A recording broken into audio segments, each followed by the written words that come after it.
From the Orange Bowl in Miami, Florida, it's the NFL on CBS.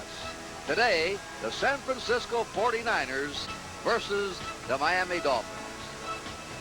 Hi, everybody. This is Kurt Gowdy, along with Hank Strand. Well, will the real Miami team stand up today? Is it the team that was so effective last week against Los Angeles, scoring over 30 points, or is it the team that ranked down near the bottom in offense all year? What do you think, Hank? Kurt, I think any time that you have a young quarterback such as Miami, anything can happen. You're going to be kind of a stock market football team, and that's the way they have been. We've seen Woodley on 3 occasions. He was very unimpressive on 2 occasions. The last week we didn't see him, of course, and he was very outstanding. But overall, they like him very much. He's able to throw the ball well. He's a good scrambler, and a lot will depend on how he plays as to what Miami's going to do. The field is alive with young quarterbacks. Over in the San Francisco side, they have Steve DeBerg and Joe Montana, who've been alternating. They're youngsters, too, just developing. Well, Steve DeBerg is a pocket passer, which is very obvious. They like to start him, and they hope that they can get control of the game, Kurt, and then if they have any trouble, they bring in Montana, who is a young quarterback who played his collegiate football at Notre Dame. They like him very much because he has great escapability skill, and I talked to DeBerg about the fact that, they're changing quarterbacks, and this is what he had to say. Well, of course I want to play, the whole game, but Bill wants to use Joe's talents, and he thinks that's best for the team. And Joe's an active, scrambling type of quarterback, and I'm not really. I can do it, but not as well. And but then, Joe doesn't quite throw the ball as well as I do. So I'm the pocket passer of the team, and he's the scrambling type of quarterback. And Bill just hopes to use us both as effectively as he can. We had some rain about 1 o'clock here this afternoon. It's a muggy, steaming day. High humidity in the Miami area. May take a toll on these players in the second half. Miami's in the green or the dark jersey. The 49ers won the toss, and they have elected to receive. And that's Freddie Solomon back there, along with James Owens, 2 dangerous kickoff return men. Von Schamann will be kicking off for the Dolphins. There is absolutely no breeze right now, so it's not a factor in the game. You mentioned the humidity, Kurt. I think sometimes that when a team comes in here from the West Coast, or especially from the Midwest, why the humidity can be a factor in the fourth quarter. Yeah, we'll watch it. It's coming to James Owens on the 5. He's out to the 10, 15, 20. And he's brought down on his 22-yard line. Down to make the tackle is Jeff Allen, the reserve cornerback. There's the offensive line, Henry. They say Ron Singleton is playing extremely well, and he probably is the best offensive lineman at this stage of their season. And their linebackers are coming up. That's their wide receivers. Well, Solomon is the big play guy, the guy with the great speed, and he played extremely well last week, but he's the big play guy in this football team. DeBerg's the quarterback. Yes, and he makes things happen. He's a very good passer. Doesn't move very well, but he's an excellent passer. They're missing a great all-around player, Paul Hofer, who tore his knee up. Earl Cooper, the rookie, #1 draft pick, is to the 24-yard line, and he's stopped by the Dolphins. Front 3. They're all outstanding people. Doug Betters is by far the best pass rusher, and he puts a lot of pressure. Uses his hand very well. Puts a lot of pressure on the quarterback. A.J. Dewey has had a super year. He plays the inside linebacker, and sometimes the defensive end position puts a lot of pressure on the quarterback. The young defensive back, McNeil from Alabama, has really played extremely well for a rookie for the Miami Dolphins. DeBerg toss is wide of Don Woods, number 47. There was a big rush on by Doug Betters. He hurt him. So on the 24-yard line, it'll be 3rd down and 8 for the 49ers, who are a throwing ball club. The San Diego Chargers and San Francisco put the ball up in the air more than any other teams in the National Football League. Well, they're the #1 passing team in the NFC, and do that as well as anybody in the league. Clark spreads to the left, Brett Solomon to the right. 3rd and 8 for the 49ers. Doug Betters is an excellent pass rusher, and really does a good job of using his hands. That ball is jarred loose. It was intended for the tight end, Charlie Young, and number 44, Doug Bedoin, who went into the nickelback, jarred it loose. Here you see DeBerg going back into the pocket. The pressure is pretty good, but you see Fetters coming from the outside. The ball was a little bit high. It falls incomplete. Punt formation. Jim Miller is kicking. And is a fair catch call on the 43-yard line of the Dolphins by Don Vestalo. Well, we'll watch the Dolphins go to work and their rookie quarterback, David Woodley. The ball is on the 42-yard line of Miami. And here's their offensive line. You have to go to Kuchenberg here. He's the most experienced and really is kind of the glue that keeps this offensive line together. Nat Moore is the outstanding receiver, the big play guy, and it does a good job at the outside position.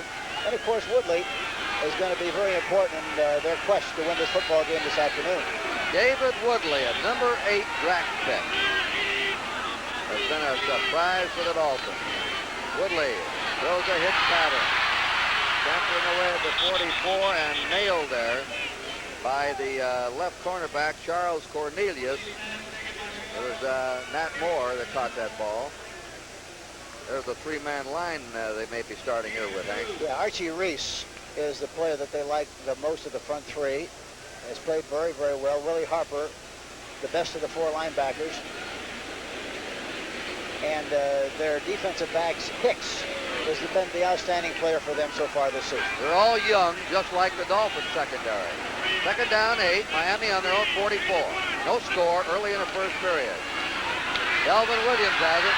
Williams, who had a big game last week, went over 100 yards for the first time in the year. And Bobby Leopold, the young linebacker, the rookie, runs him out of bounds. And the Dolphins were heartened by Delvin Williams' return to form. Well, they put him in as a spot player last week, and the first time he touched the ball on the draw play, he succeeded in changing the scoreboard, went all the way for a touchdown, and I think they're going to use him in that role, in that capacity, and they seem to think he might contribute more that way than he would as a starter at this stage of his career. Nick Giaquino comes in. He's a pass receiving back. Nathan is in there. Jimmy Cephalo's in motion. Woodley setting up, throws, he completes it. And out of bounds is Tony Nathan at the first down. So Woodley hits his first pass of the game, or second one, 2 out of 2. There you see a man in motion going across the formation. Woodley really sets up nicely, shows a lot of poise, throw the ball to the outside to Nathan, who looks the linebacker, makes the catch, is knocked out of bounds, but they make the first down. Minnesota now leads Tampa Bay 31-20 in the third quarter. A final, the Eagles are 10-1, the best record in the NFL. They shut out Washington 24-0.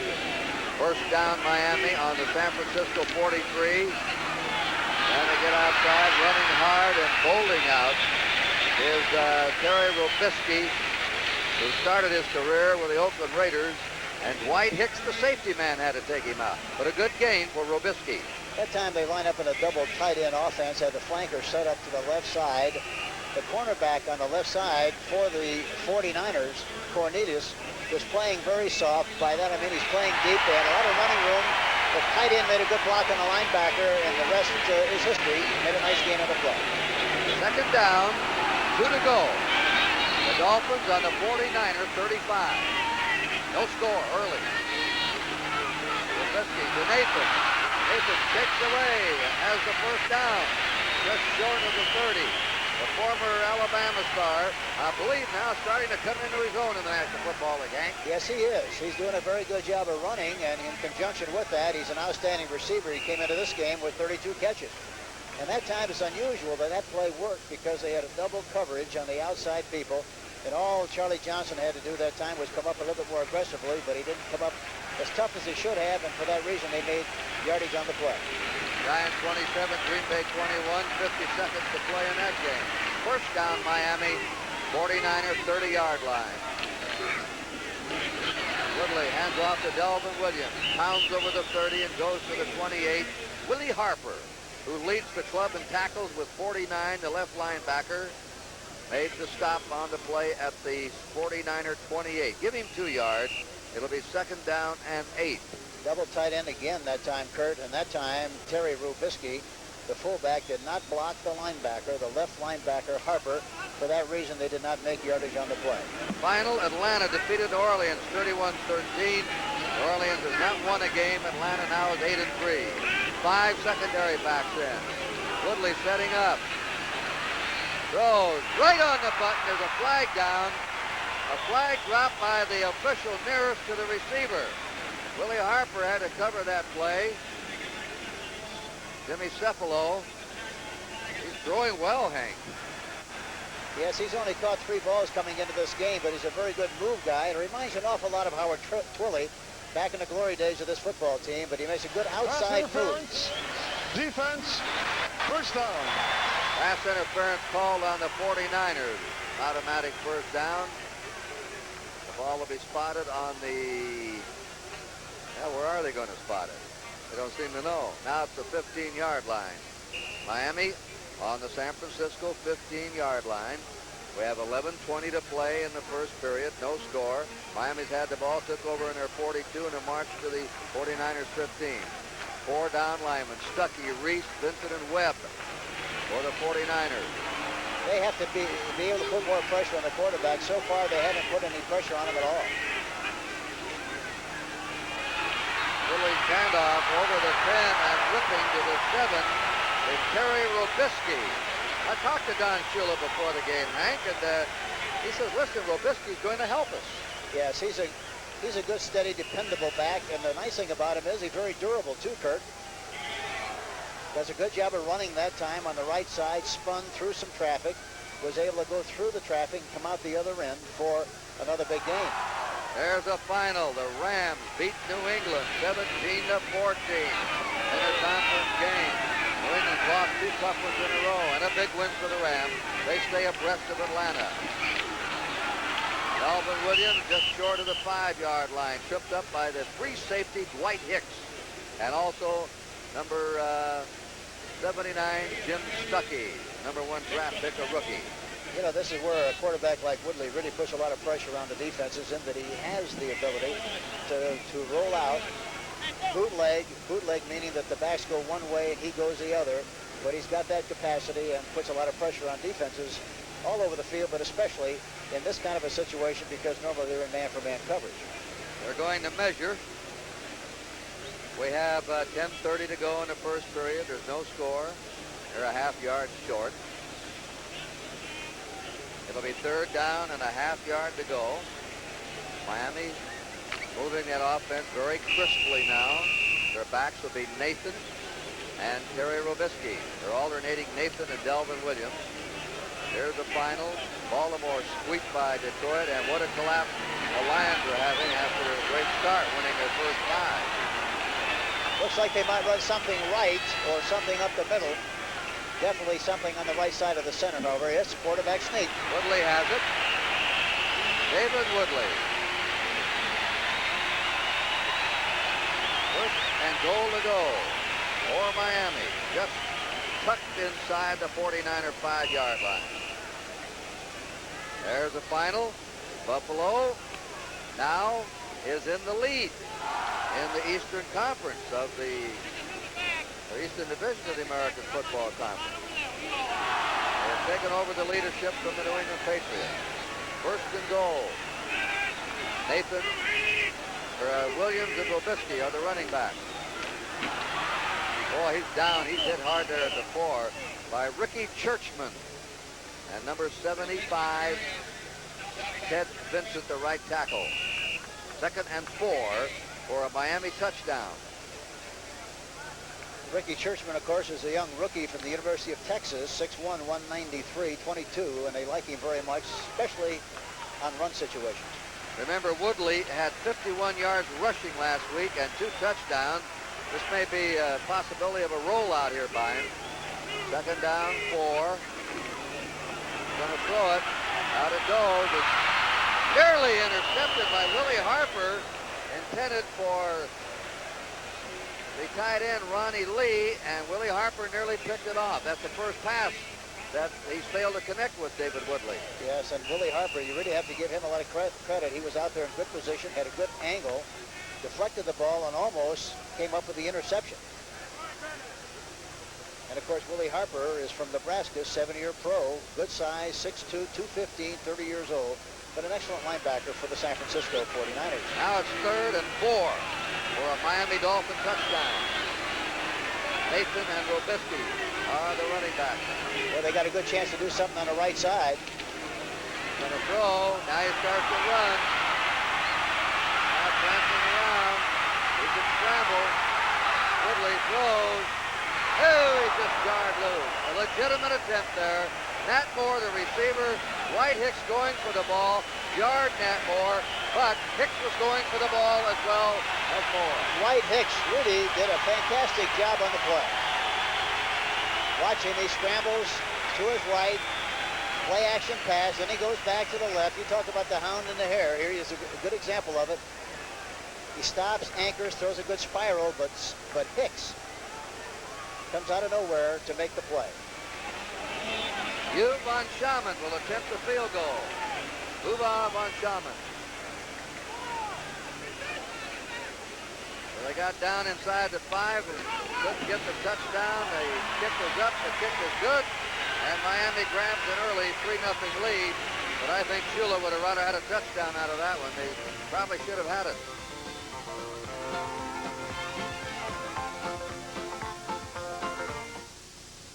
If you're into import pickups, check out Courier.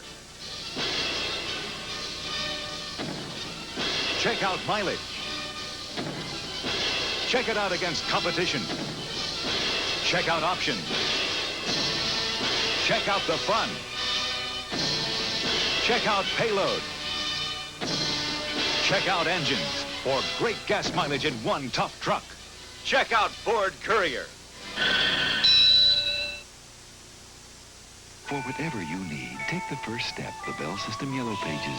For supplies to build this nursery, for all the furniture you see, I took the very first step. For this wallpaper so nice and sweet, and wool to knit booties for her feet, we took the very first step. The first step puts you steps ahead, saves time, money, energy. So let your fingers do the walking. It's the very first step, the first step.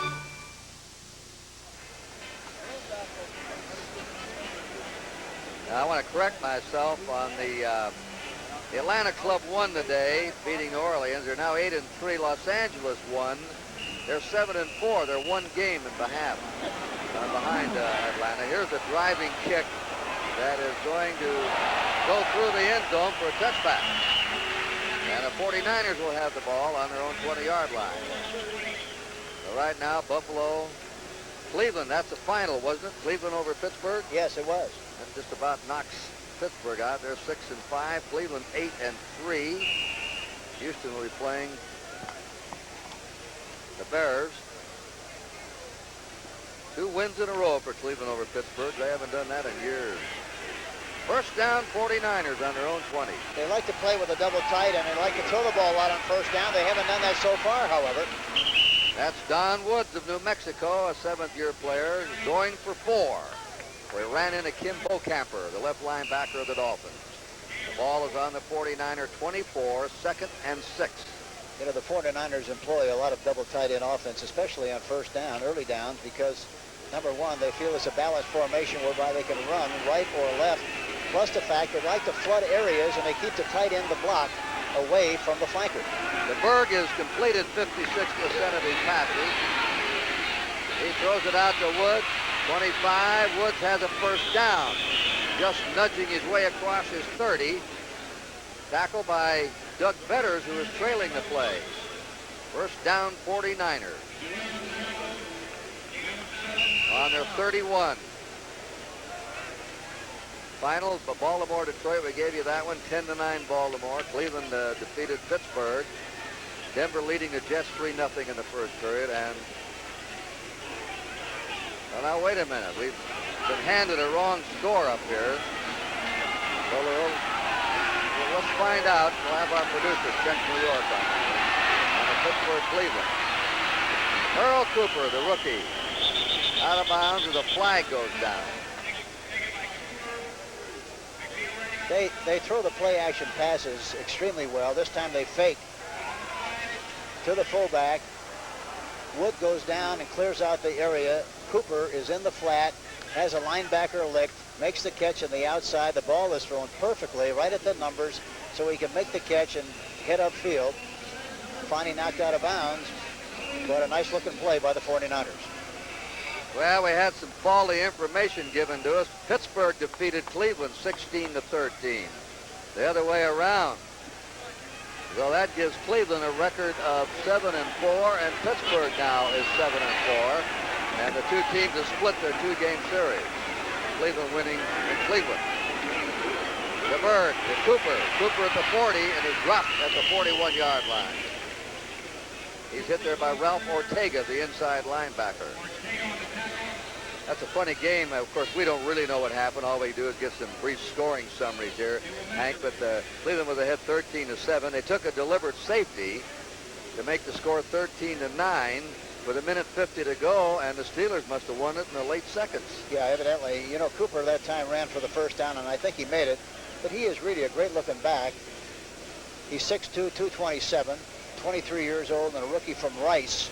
But he catches the ball very well. He's got excellent speed and quick feet, really happy feet, and so you got to be impressed with Earl Cooper, the fine young rookie for the 49ers. You know who likes him? Don Shula. Said he's one of the best backs.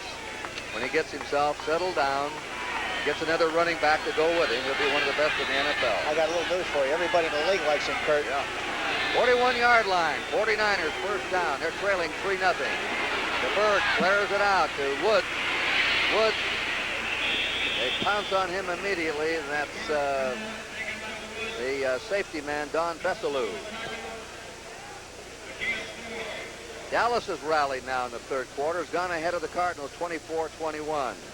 And the Jets, on a pass from Todd to Wesley Walker, who's back in action, lead Denver 7-3 in the first period. We have a second down, 6. You know, it's a shame that the 49ers lost Paul Hofer because he's really a terrific looking back, and he was a great compliment to Earl Cooper. They were a good blend of running and passing.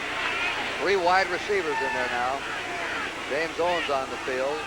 1 running back, that's Cooper. DeBerg out to Cooper. 45, Cooper is barrel under. He's hit there by Larry Gordon, the outside linebacker, and there's a flag down. That's holding against the 49ers. Well, you can see how with the running and catching skills that Cooper has on that play. Caught that ball in full stride and just turned upfield full steam. You know, the ideal situation in that kind of a pass, you must throw the ball about 2 feet out in front of the receiver, number high, so he can catch it in stride. The ball was thrown perfectly, but there was a holding penalty on the play, it looks like. Telecast presented by authority of the National Football League, intended for the private use of the Holding, audience. number 67, offense, repeat. That's on Ron Singleton holding the left tackle. Any rebroadcast or other use of this telecast without the express written consent of the Dolphins and the National Football League prohibited. 35-yard line of the Dolphins, of the 49ers, 2nd and 16.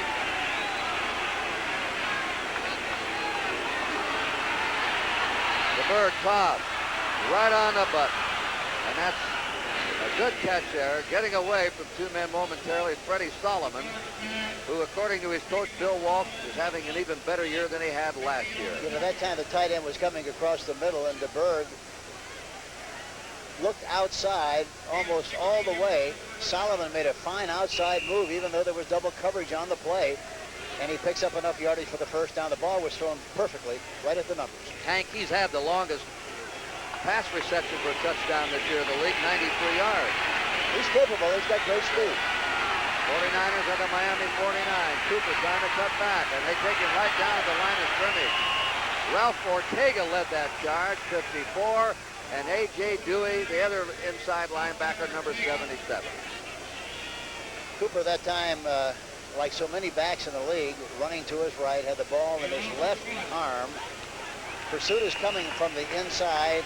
As he was hit, the ball was fumbled, but they gave it back to the 49ers. But it's a very dangerous thing to do because that's where all the pursuit is coming from, and that's where all the fumbles usually occur when the backs carrying the ball in the wrong arm. Young, the tight end, is out. Woods, the running back, is out. White, Clark, Freddie Solomon, and James Owens are all in there now as wide receivers. Dewey goes into the line as an extra pass rusher. 4 men up now. DeBerg has the protection, and he has a strike complete to Freddie Solomon, number 88. Right on him was Don Vesalou, the safety man, number 46. You know, that time they had an option. He had an option. He sent the fullback in the flat to occupy the linebacker, Gordon, and then the receiver went down and hooked. And he has a chance to either hit the hooking receiver or the back. The linebacker was close to the back. He threw the ball downfield on another big play by the 49ers. And the Giants are in a winning streak, 2 in a row now. Minnesota's coming on now. They may go ahead and win that Central Division. They've won their 3rd in a row today. 3rd down, 3 to go. Something left, possibly. There they go, left. A pass left. They get it to big rookie Cooper, and he skips out of bounds with a 1st down. Oh, how he rolls out of that backfield, Henry. Yeah, he's a smooth runner. Isn't he, though? Yeah, yes, he really effortless. is. It's at the 38-yard line of Miami. This is the 49ers' deepest penetration. See, here they flood the zone again, and they have an outlet in the flat. There's Gordon trying to make the coverage, but he's way behind, and Cooper makes the 1st down. James Owens is checked in for Fred Solomon. 3rd year in a row that the 49ers have dropped at least 7 straight games. They opened last fall with 7 in a row, and they had lost 9 in a row in 78. They want to snap a losing streak if they can today. There's Minnesota over Tampa Bay, 31-20. Eason Ramsden at tight end, number 80, goes in for Charlie Young. 1st down, the 49ers on the Miami 38. Miami ahead, 3-0. Late in the 1st period. They got a blitz with Dewey coming inside, but he doesn't get there. Tight end, Ramsden has it. He may have a 1st down. Larry Gordon had to nail him around the ankles from behind. A.J. Dewey is blitzing from the inside linebacker position on the left side, and the tight end took off right over the area where Dewey would be covering on passes. For that reason, he was open. DeBerg saw him, and they moved the ball again on a nice big play to the tight end. 1st down, 49ers on the Miami 27. Possibly something to the right. Right it is. This is Don Wood, 25, 20, and out of bounds around the 18-yard line, driven out by the rookie quarterback, number 1 draft pick, Don McNeil from Alabama. It's a basic sweep play with a tight end blocking down. Cooper does a good job of blocking at the point of attack, and the right guard pulling on the play. Randy Gross did a good job of leading, and Don Woods was finally knocked out of bounds. They spot him out on the 19-yard line of Miami. 1st down for the 49ers. This drive for the 49ers started on their 20. 2nd down. Let's check it. 2nd and 2. 2nd down, 2. Short pass to Woods. Woods try to barrel. He goes to the 16. Ortega was trying to knock him back, but it appears he made the 1st down. Bocamper, 58, had a shot at him in the open field, but Wood made a good outside-inside move, and Bocamper did not make the tackle, and for that reason, he made enough yardage for the 1st down. Ortega really came in and gave him a shot from the inside. He did. Now, San Francisco on the Miami 16 with a 1st down. A great march so far. 64 yards they've gone. DeBerg toss. Flares it out. That's Linville Elliott, who has just replaced Don Woods. Linville Elliott, who's a scat back, formerly of Cincinnati's, out of bounds inside the 10. He's out on the 8.5. I tell you, this team cultivates confusion offensively. I'm talking about the 49ers. They give you a lot of looks, a lot of formations, misrepresent the players as far as where they're going to be from a position standpoint, and puts a lot of pressure on your defense. You're right. They're on the 8-yard line of Miami with a 2nd down and a short 2 to go. 49ers have scored just 6 rushing touchdowns this year. Last week they got their first rushing touchdown since October 5th. There's the toss. Almost a dangerous pass. He completes it to Dwight Clark, the wide receiver, and Gerald Small, the right cornerback, was trying to time it to come up for an interception. Yeah, he was playing man for man that time and was trying to make a play, but it's very difficult with that kind of a pass, a square out pattern, meaning he goes down about 6 yards, breaks to the outside, and the defensive back has a chance only if the ball is thrown behind. It was thrown in front, and Gerald Small finally made the tackle. First and goal to go for the 49ers on the 3-yard line. Double tight ends in there, Young and Ransom. And that's Linville Elliott trying to pound up the middle, and he's stopped by A.J. Dewey. And also Doug Betters.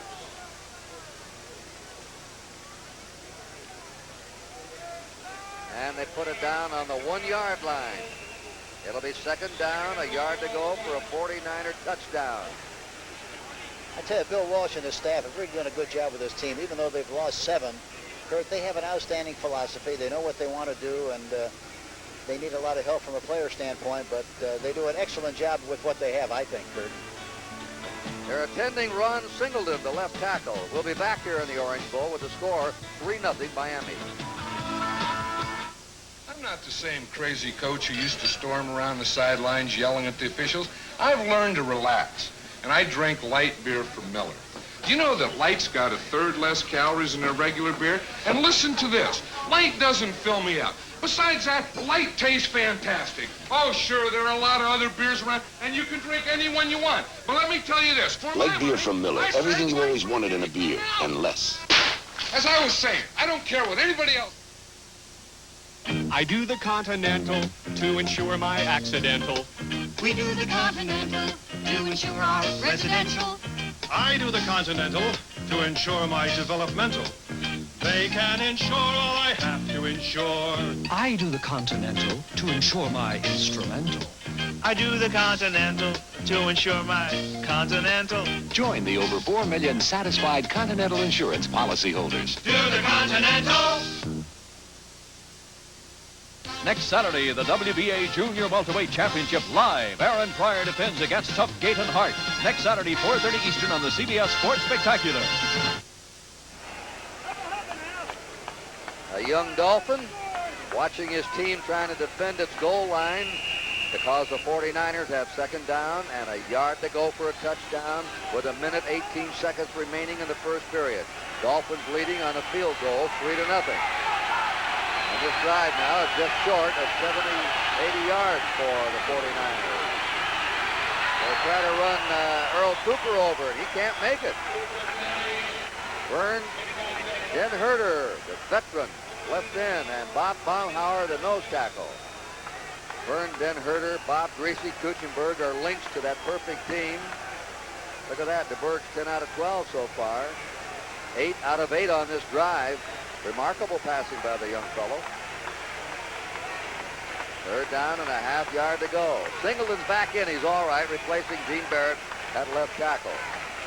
51 ex-Dolphins are gathered here today. It's Old Timers Day. And most of that famous perfect team are back. There he is. He's over. Earl Cooper scores. That is his 4th touchdown of the year. He hammers it over. And an eye-catching 80-yard drive by the San Francisco 49ers. Kind of a counterplay that they fake to the first back, to the left. Cooper takes it to the right side, slashes his way, got good leverage, good body control, good and low, pops through there in good shape, and they go ahead 6-3. Ray Wersching, who's hit 21 out of 25 extra points. Bill Montana will hold. It is now 7-3.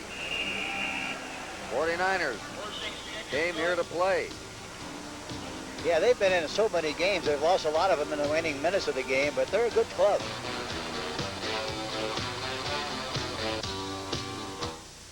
Baby me, baby.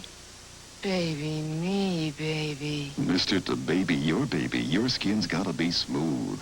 Rise Baby Face Shave Cream, the only lather with our exclusive baby oil formula. Rise Baby Face babies your face, so it doesn't just shave you close. It leaves your skin feeling smooth up close. Baby me, baby. Rise Baby Face with baby oil. Shave so close your face feels smooth up close. Baby me. Baby.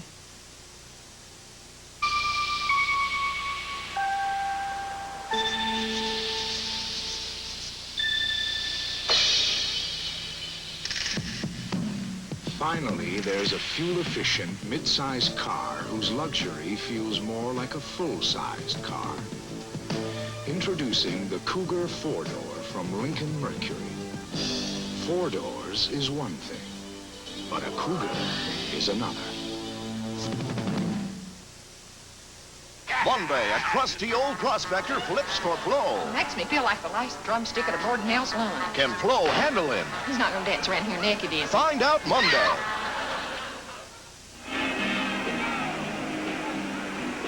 Ready to receive now. Ray Wersching will kick off. Don Pessalou is deep. A hop right to him at the 8. He's up to the 15, to the 20, 25. Scramble, and he's at the 27-yard line where he goes down. Look at that drive. That's a coach's dream, 17 plays on a drive, Hank. Yeah, it's a beauty, and they mix up with possession-style passes and some runs. You know, it's a very important thing for the 49ers because they're not a very good team defensively. Everybody knows that. The 13th in total defense, 10 against the run, 13 against the pass. And so the best weapon they could possibly have is an offensive weapon where they keep the Miami Dolphins on the bench offensively. Unless they throw a quick incomplete pass, this could be the last play of the first period. Ray Rhodes is in for Cornelius at left corner. Delvin Williams and Robisky are the running back. This is Delvin Williams out to the 30, 35, cut back, first down, dropped the ball out of bounds, but it's out on his 43-yard line, and the quarter is over in the Orange Bowl. End of the first quarter with the score. The San Francisco 49ers 7 and the Miami Dolphins 3.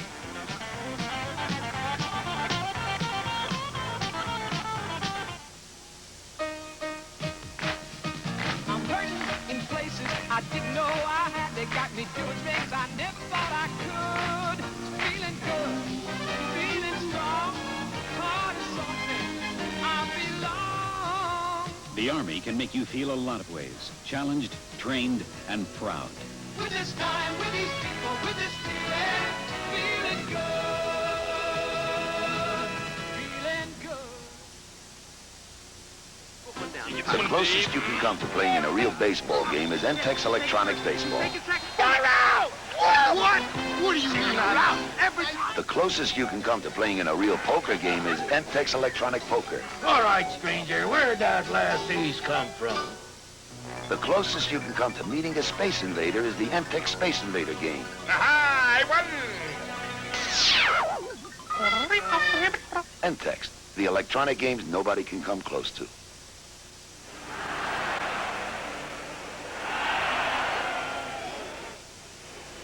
Next Saturday, 4:30 Eastern on the CBS Sports Spectacular. In his second year with the 49ers, trying to rebuild this club. Fairly good nucleus in offense. He'll be probably going in the draft for defensive players, Hank. Yeah, I would think so, and they need some help, but I'm sure, I guarantee you they're going to make a lot of progress with Bill Walsh as their head football coach. Kurt Gowdy and Hank Stram from the Orange Bowl in Miami. About 50,000 here on a humid day, overcast, late in the afternoon. Something right, possibly. Yep, here they Roll come. out by Woodley. Now Woodley scrambling away. Oh, he's sacked. A great sack by Willie Harper. Harper just caught up with him and decked him. Woodley is quick. He can move away from defenders, but that time he couldn't get away from Harper. An excellent sack. Yes, and they didn't have anybody open downfield. He was trying to get the ball downfield. Didn't find anybody open. Decided to go back to the left side, and Harper, number 59, there you see him coming in the picture, is in hot pursuit, and he gets him high, scrapes the ball loose. The ball pops out, but the ball has been declared dead. It's on the 33-yard line. They lost 10. Second down, 20. Woodley did not get sacked one time last week by Los Angeles. And Moore cannot hold on to it. He usually catches balls like that. You know, we've seen Miami play several times, and he's dropped more balls this year than I've ever seen him drop in the rest of his career, really. Especially with people around him when he's at his best. Yeah, he's been terrific in traffic, but he hasn't been this year. Those are the kind of plays you have to make. Elmer Bailey becomes a third wide receiver. Cefalo, Bailey, and Nat Moore. 3rd and 20. Minnesota has scored again. They lead 38-23 now over Tampa. Boy, are they rolling up the points 3 games in a row. There's the bomb. He's open. Cefalo. He's got it. Cefalo got it for a first down. Charlie Cornelius, Hank. Yeah, Cornelius. That's unbelievable when it's 3rd and 20. But that's a good call because they're expecting you to go inside probably with a zone. But he made an outside move on Cornelius. I mean, on the defensive back, Cornelius makes the catch, and the Miami Dolphins are in great field position. 42-yard bomb from the rookie Woodley to 3rd-year wide receiver Jimmy Cefalo. And Miami is threatening now. San Francisco had him pinned in, as Hank said, with a 3rd and 20.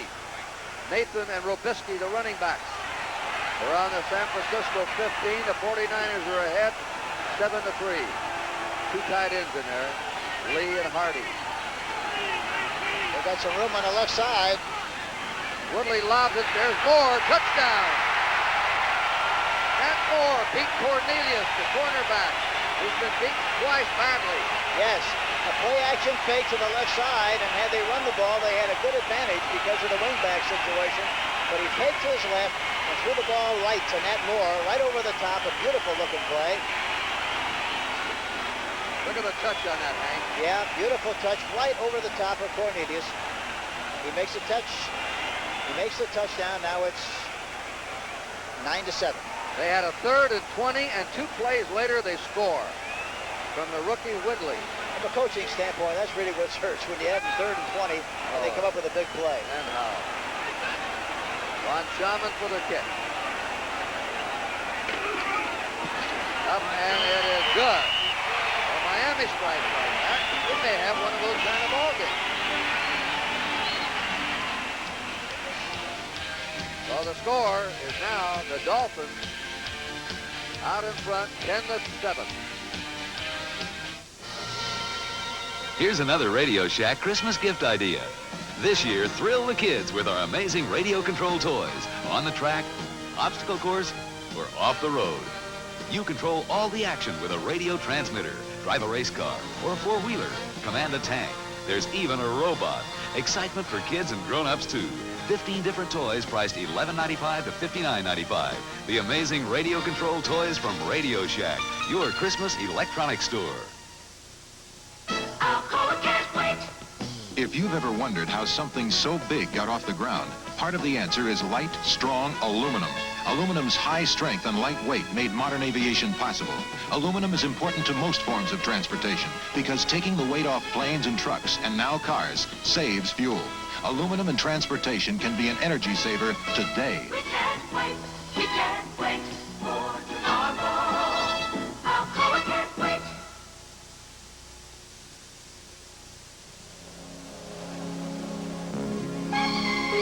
Introducing the totally new Lynx from Lincoln Mercury.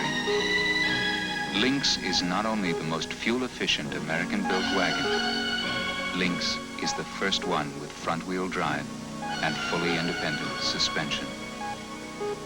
Starting today, the world belongs to an American car. Starting today, the world belongs to Lynx. Kickoff now by Von Schamann. Solomon and Owens are deep. It is coming to Owens on the 12, to the 20, and he's stripped down at the 22 or 3-yard line. The Bears lead Houston. Second quarter, field goal by Thomas. 27 yards, 3-0. There's the Miami drive. 5 plays, the last 2 did it. The passing arm of rookie Dave Woodley. who has now thrown 4 touchdown passes in his last 5 and a fraction quarters. That's why I mentioned earlier the best thing in the world for the 49ers is to keep possession of that ball as much as they can to keep that offense off the field, because their defense leaves a lot to be desired. They need a lot of help. Steve DeBerg. Something left possibly from a run standpoint. Nope. Right over the middle for a first down to Freddie Solomon. Freddie's caught his 3rd pass. I was talking to Shula before the game about Solomon. He said, yes, we knew he was dangerous, but we had to have some running help. That's why we got Delvin Williams. And he said Freddie is really dangerous after he catches the ball. He's one of the best in the league at that. And he was an outstanding quarterback, you know, at the University of Tampa. He's only played in Florida at Tampa, then here with the Dolphins, and now he's back in the Orange Bowl again. That time they flooded the zone to the weak side. He got a one-on-one on McNeil and threw a slant pass and threw it beautiful. First down for the 49ers. And he threaded that one into Charlie Young, the tight end, who caught the ball just short of a first down at the 47-yard line of San Francisco. A tackle by Ralph Ortega. Charlie Young's been interesting. Awesome player. 1972 UFC national champs. Went with the Eagles all league in, all rookie of the year. Something happened to him there. Went to the Rams, and they got disenchanted with him. And now he's picked up. He's playing better with the 49ers, his 3rd club. Look at those figures on DeBerg. Something right, possibly. Runner pass. He's changing the play on the line of scrimmage. I think he's hit 10 in a row. There it is to the right side. Earl Cooper, and he has the first down. He's out of bounds on the Miami 46. Blackwood ran him out. Let's check how many straight passes he's completed. Okay.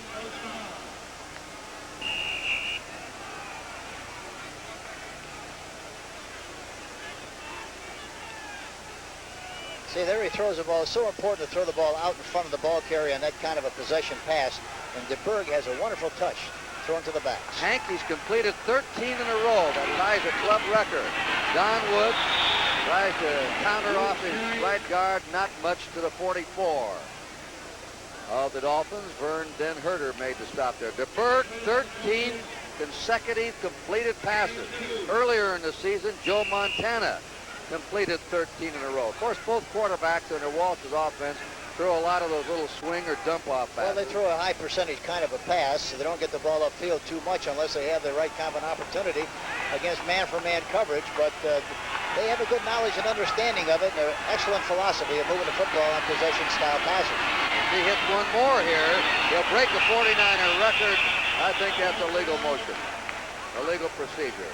I think the right tackle, Keith Farnhurst, that time was offside. Number 71. Start. Number 71. That's who it is. Farnhurst. Just to put the ball back on the Miami 49 and make it 2nd down, 13. The score is 10-7. Miami leading San Francisco. 11 minutes, 11 seconds remain in the first half.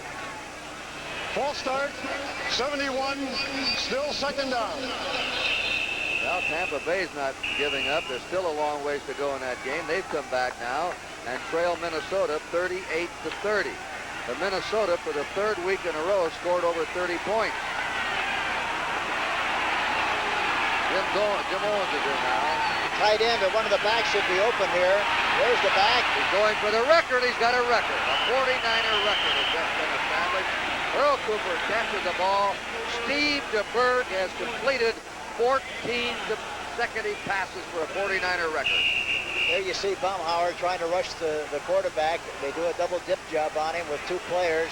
Plenty of time to throw the ball. The backs are crossing on a cross pattern. Cooper makes the catch.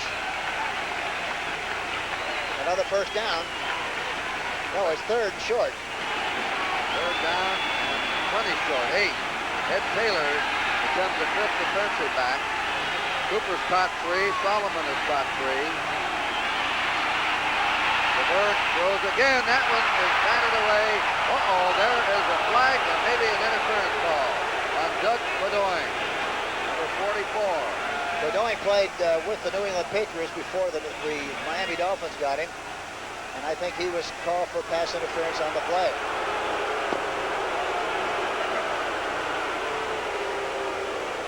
Bedoin played his collegiate football at the University of Minnesota. 6'1", 190, 5-year pro, is 26 years old. But again, played his collegiate football at the University of Minnesota. Let's see what they're calling this. Is it holding? Illegal contact. Number 44, defense. Automatic first down. Illegal contact. Automatic first down. San Francisco and the Miami 39.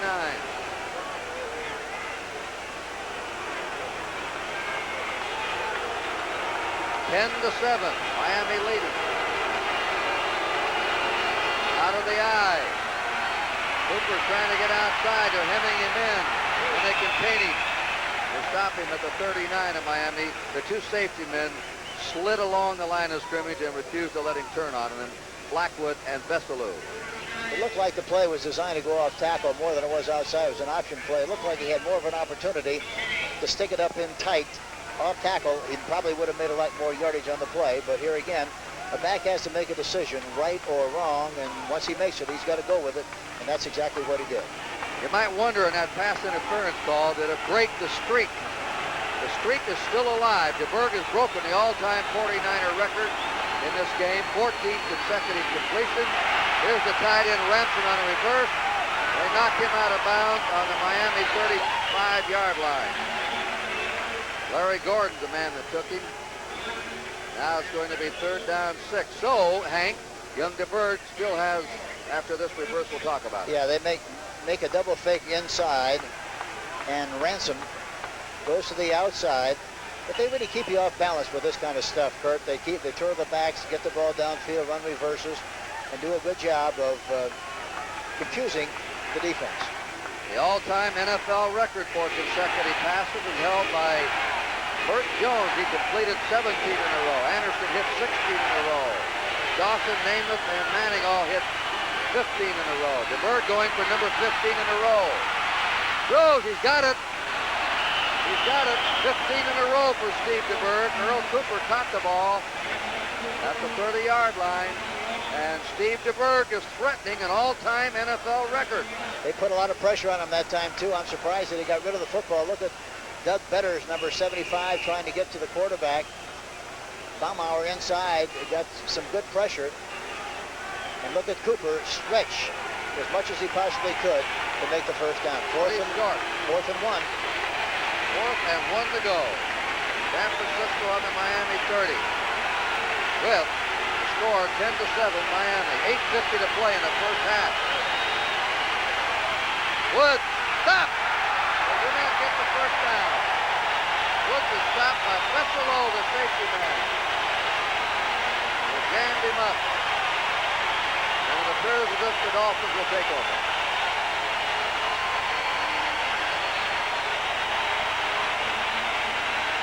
Well, the Miami defense really rose to the occasion that time, got good penetration, got good push off the line of scrimmage. It looked like they had a better surge than the offensive linemen did, and that's why they didn't succeed at making that yardage for the first down.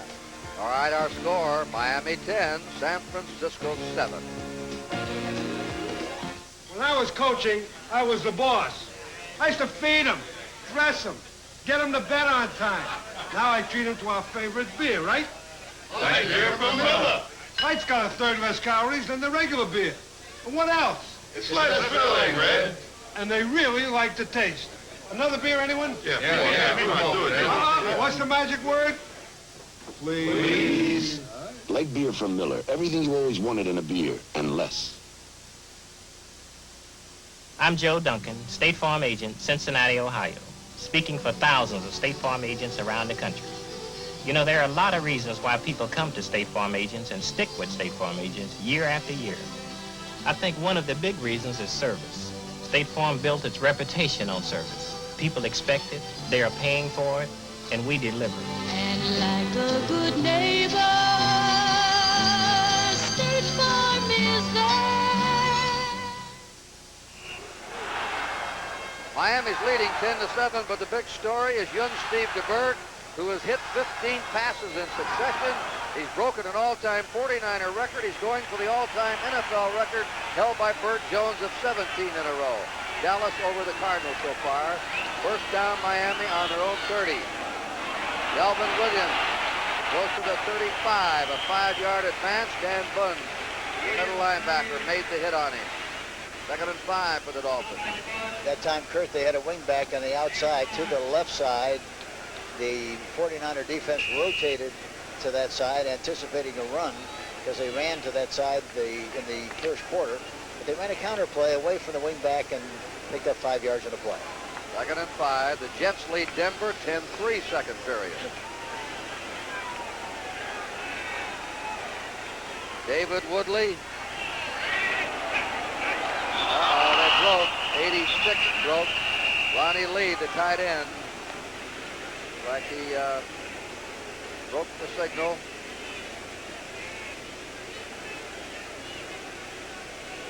Simple call. Makes the conference.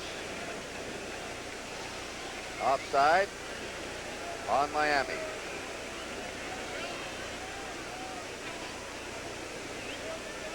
Williams is coming out.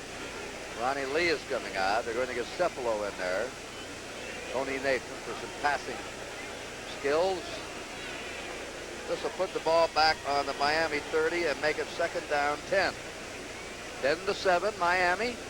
7:59 to play in the half. Bob Greasy says his arm is bad, his shoulder. They think he has torn muscle, Tank. Yeah, they've taken a lot of x-rays and they can't seem to find anything dramatically wrong with it, except that he can't throw, which is really a problem.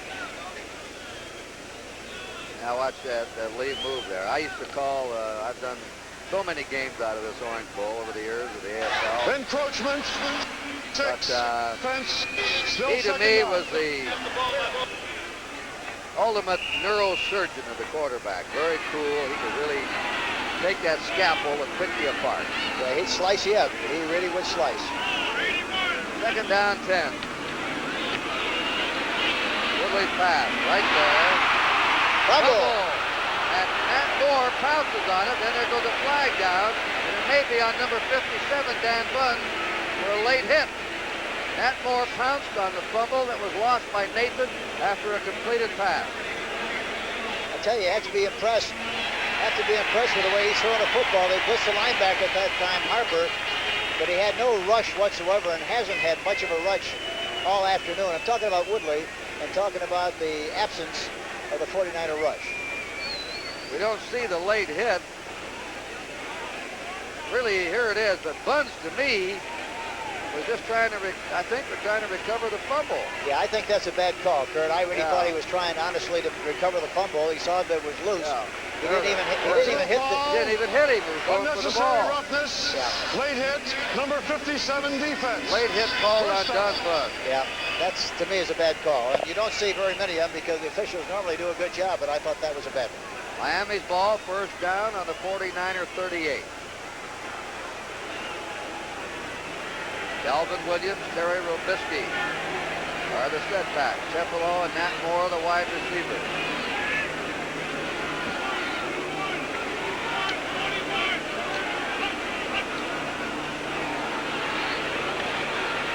Little lob pass. It's complete to the 35-yard line. Goes to Terry Robisky, who just circled out of the backfield, and then he was brought down by Archie Reese. Yeah, that time, Robisky that time kind of delayed, watched the linebacker get depth, and then snuck out to the left side, and it was open. And Archie Reese, number 78, comes in from the inside out position and makes a tackle. Now it's 2nd and 7. Shula down there with the bare head. He looks like a coach. Lee and Hardy, a double tight end.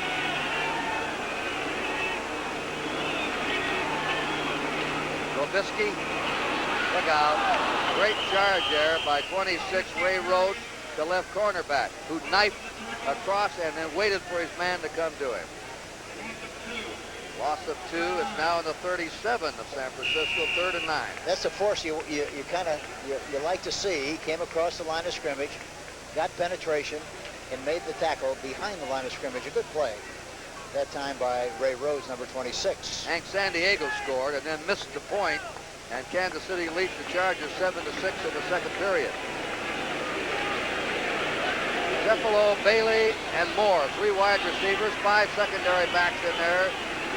Look at the room on the left side. The receiver on the left side's got a lot of room, and so does the flanker on the other side.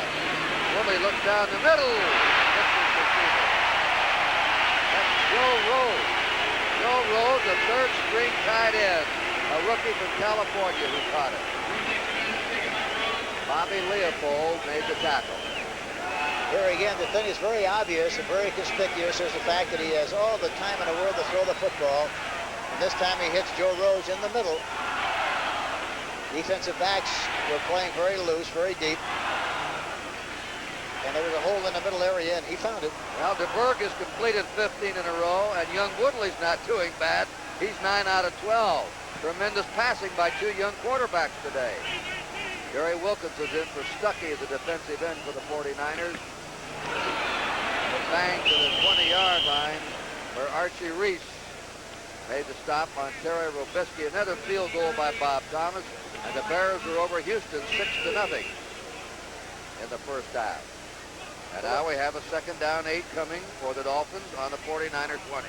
Bears are really kind of coming on strong since they got Vince Evans in there to play quarterback. I don't know what he's doing this afternoon. They've got a couple of field goals, but evidently he's moved the club and has done a good job. They put in an extra defensive back in, and a timeout is being called. Timeout on Miami. Well, Miami will have 2 timeouts left. And San Francisco has their full complement. Well, there's our score with 4:54 to go in a half. Dolphins on top, 10-7. We're talking about the consecutive passes today, at all-time 49er record by DeBerg, 15 in a row.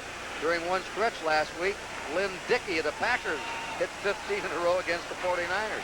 I think Lenny Dawson had 15 in a row somewhere along Yeah, he did. Right. We mentioned that a little earlier, Hank. Yeah.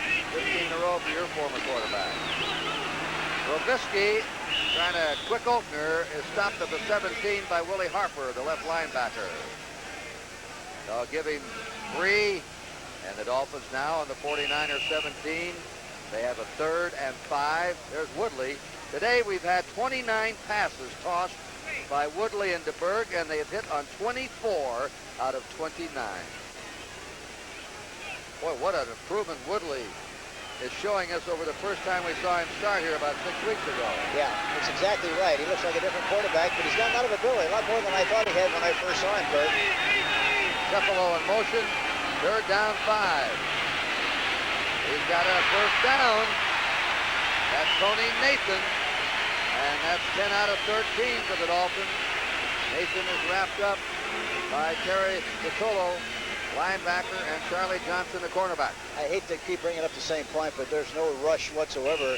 Look at all the time he has to throw the football, and he's got a lot of poise. Has plenty of time to survey the receivers. Gets the ball to the receiver, Nathan, in good shape, and another 1st down.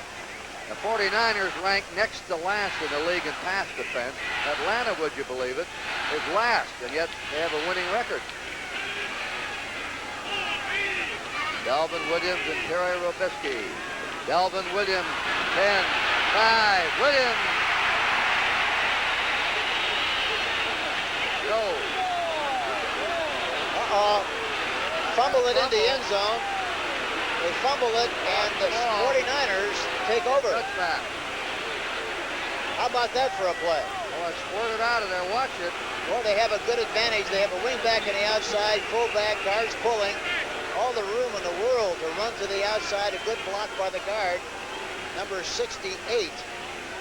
Loxo goes into the end zone as he hits the line. The ball bounces loose. On top of the goal to me. Yep.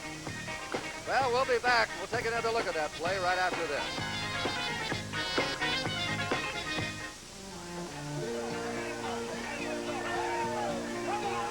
Got a long day's work behind me. That's it. Let's take them all.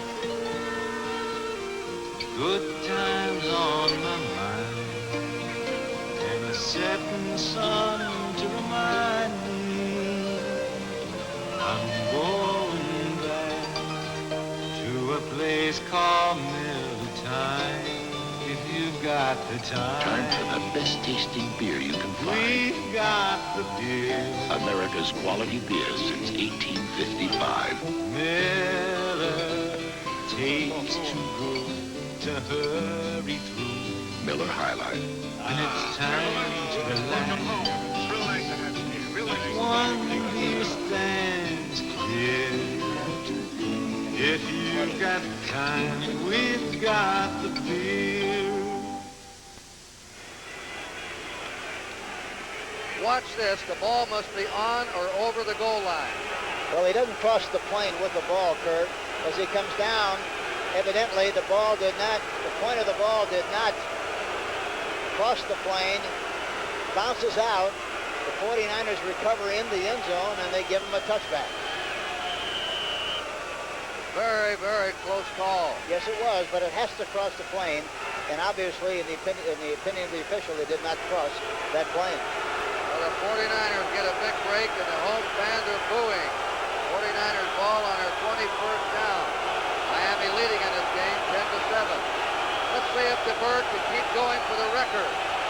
He's going deep. This will be broken up. It is incomplete. And the record will not be reached today by Steve DeBerg. He's trying to hit Freddie Solomon. Steve DeBerg, San Jose State, completed 15 in a row, and his streak is stopped on this pass. You know, the play-action pass, and they try to lick the young rookie from Alabama, Don McNeil, but he does a good job of covering, tips it away. And I guess the Rams tried to throw deep an awful lot last week on McNeil. They didn't succeed in doing it. He's done a good job, especially on deep passes. Shula says he's the defensive rookie of the year. Well, Burt Jones still holds the record, 17 successive completed passes. The Bird streak stops at 15. And out he goes again. This time he hits Dwight Clark. Dwight Clark's girlfriend is Miss Universe. First American to win that in 13 years. And you know what she wants to be? A play-by-play sportscaster. Maybe she'll be up there in the booth. Are you listening, Rona Barrett? Maybe she'll be up there in the booth someday describing some of Bert's catches. There's a long toss, and my boyfriend Dwight runs under it, and he's got it. You're going to have to change your voice a little bit, though, Kurt. Well, she's going to have to change hers. On the 27-yard line, 3rd and 3. 49ers trailing 10-7. A little over 2 minutes to go.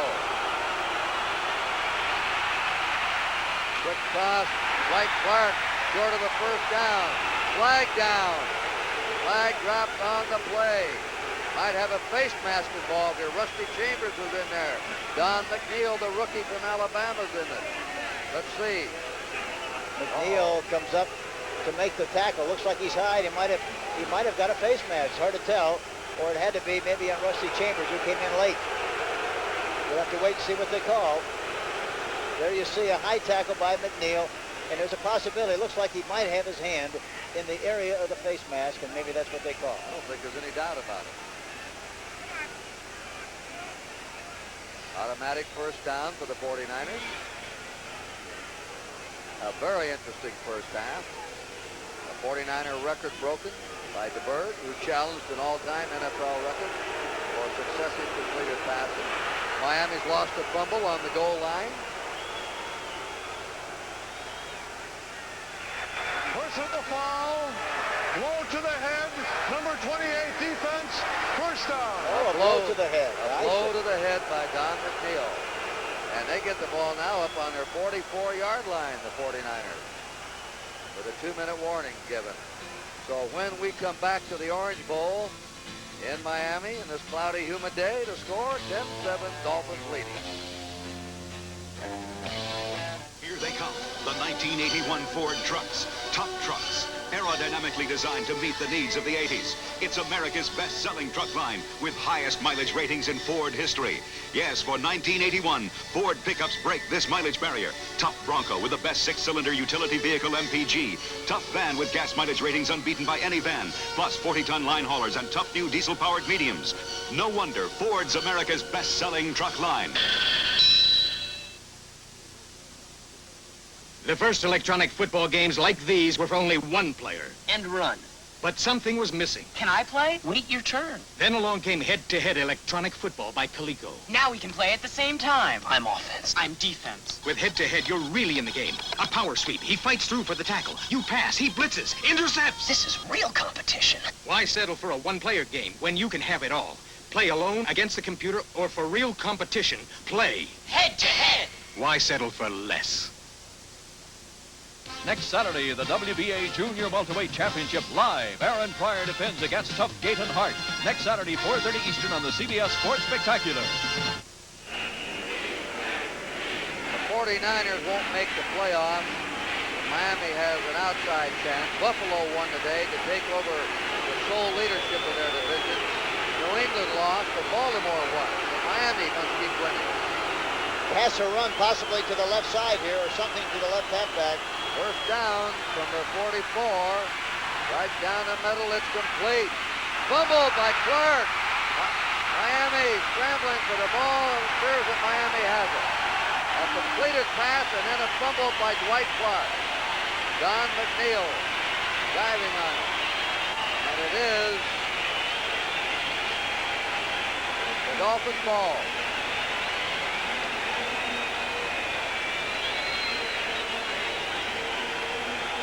He got hit from the backside by number 54, who jarred the ball loose, Ortega.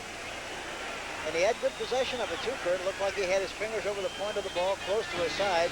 But Ortega came in from the backside and jarred it loose. All right, Miami will try and get some more points with 1:47 remaining in the first half. No experience, no job. I could do that job, but who'd give me the chance? Army, Navy, Air Force, Marines. We don't ask for experience. We give it. You won't read it in a book. You live it. Pick a service. Pick a challenge. Set yourself apart. Army, Navy, Air Force, Marines. What a great place. It's a great place to start. We do the Continental to ensure our apartmental. I do the Continental to ensure my accidental. I do the Continental to ensure my Orientals. They can insure all I have to insure. I do the Continental to ensure my instrumental. I do the Continental to ensure my equipmental. Join the over 4 million satisfied Continental Insurance policyholders. Do the Continental.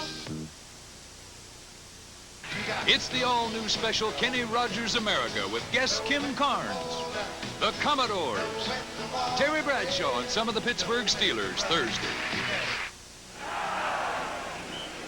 Dallas rallied to beat the Cardinals 31-21.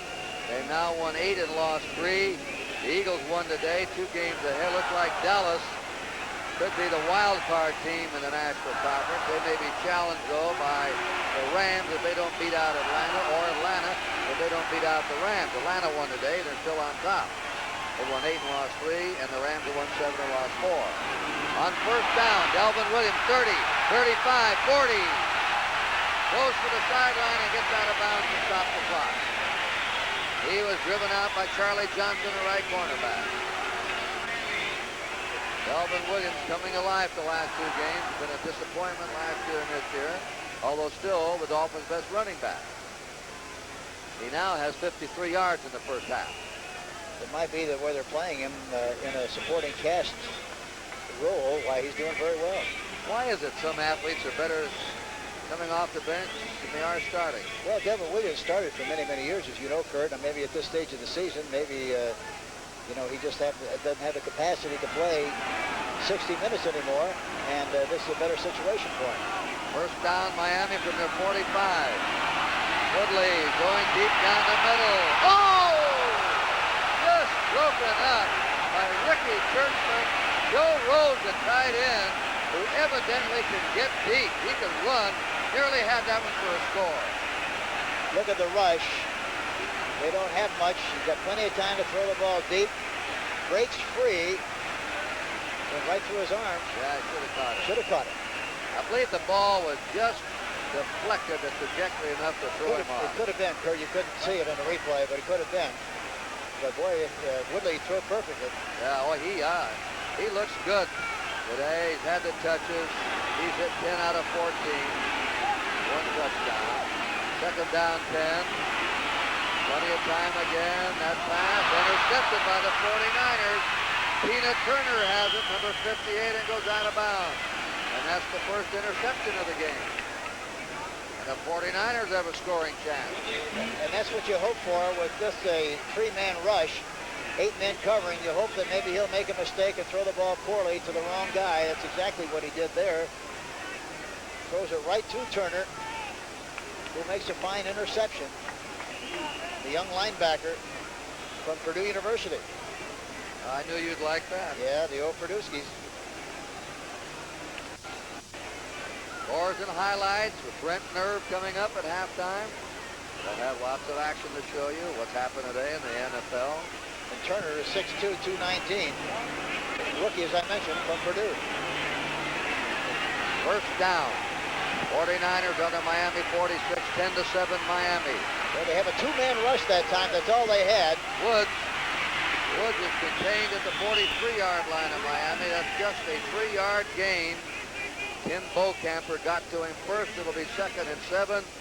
We're coming up to a minute to play in the half, and they're not going to use a timeout. They had a free call play. So DeBerg's fading. He has a man open at the 30, and that's number 87, Dwight Clark.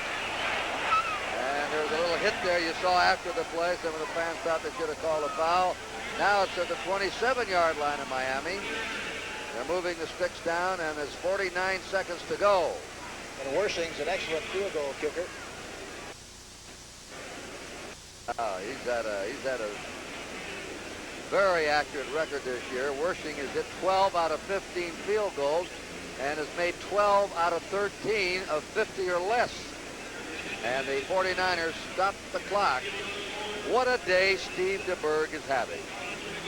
Broke the 49er record, completing 15 in a row. He has now completed 20 out of 24 passes, 159 yards and a touchdown. You know, he's a 3-drop, 5-drop passer.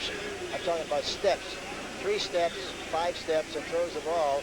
And for that reason, really, if you put pressure, try to get pressure on him, by the time you get there, the ball is gone. And they throw such high percentage passes to the backs and the tight ends. It's very difficult to get to him. It's an interesting situation. DeBerg, he'll be taken out. Montana will come in. They're both young players. Montana is 2nd year, DeBerg's 4th year.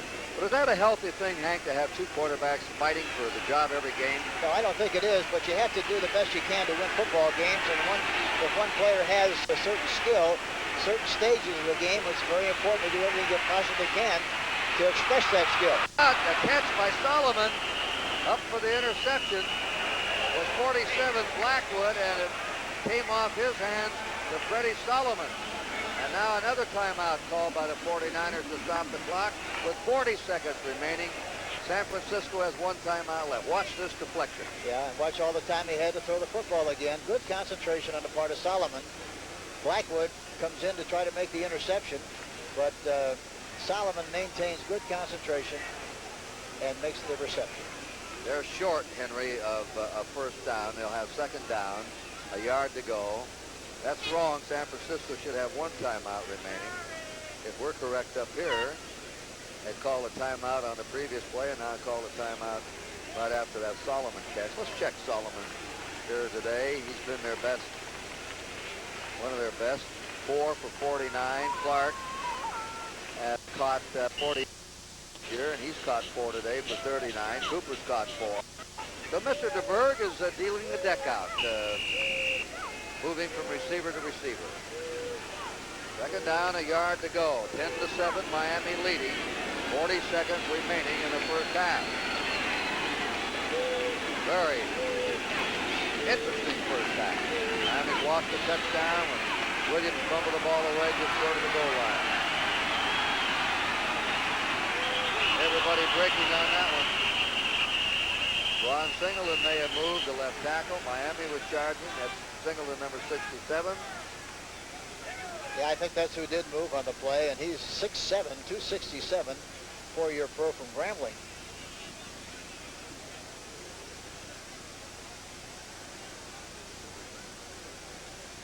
Let's players on that signal call are like a sprinter in a starting block. There's that tendency. False start, number 67. That's Wood's on, singled in the left tackle. Real tension there, ready to get off the ball, and sometimes they can't help it. Or a swimmer diving into the pool at the start of an Olympic race. False start, 67, still second down. Second down and 6 now. At the 27-yard line of the Dolphins. 40 seconds remaining in the first half.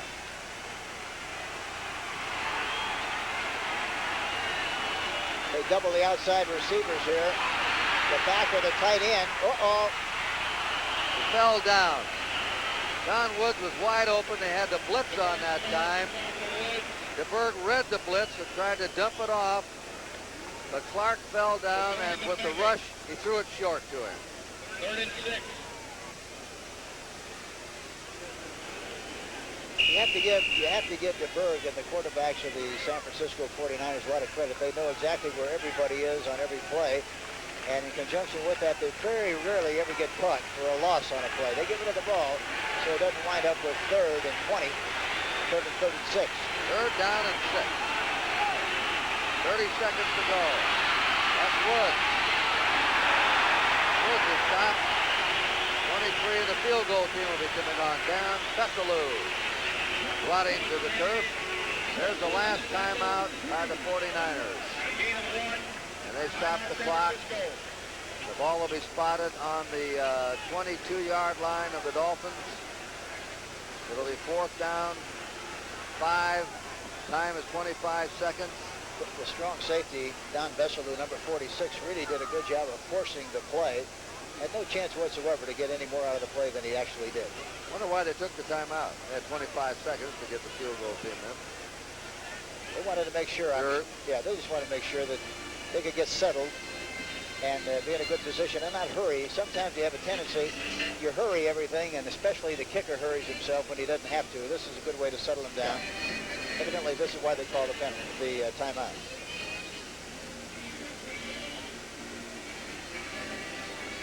This will be probably a 39-yard field goal attempt by Ray Wersching, who has hit 12 out of 15 this year, 12 out of 13 from 50 yards in.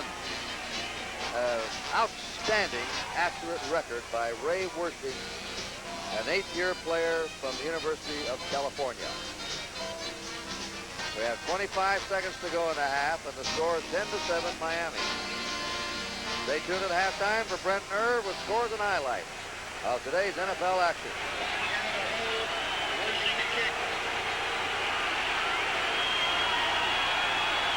A 40-yard attempt. It's down, it's up, and it is no good.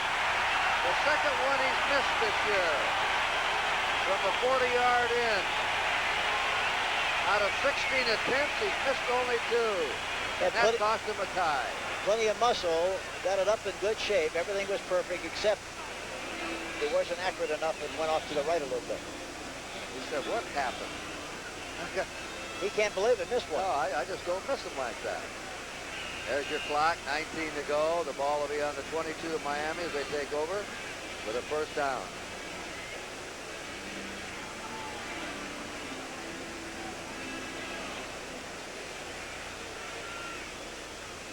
What your premium used to run around and say, I kick a touchdown.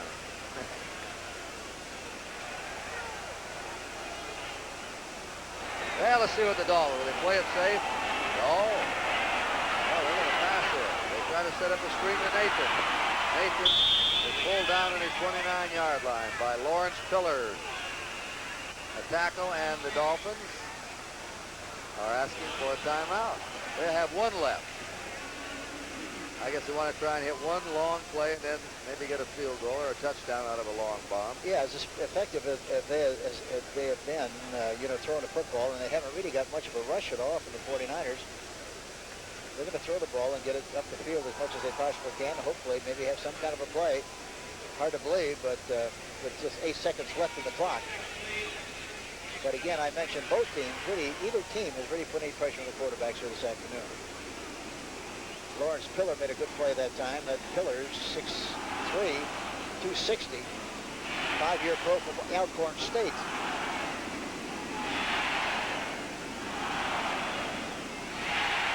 The late tuners in to scoring. Cooper scored a touchdown. 20 seconds remaining in the half.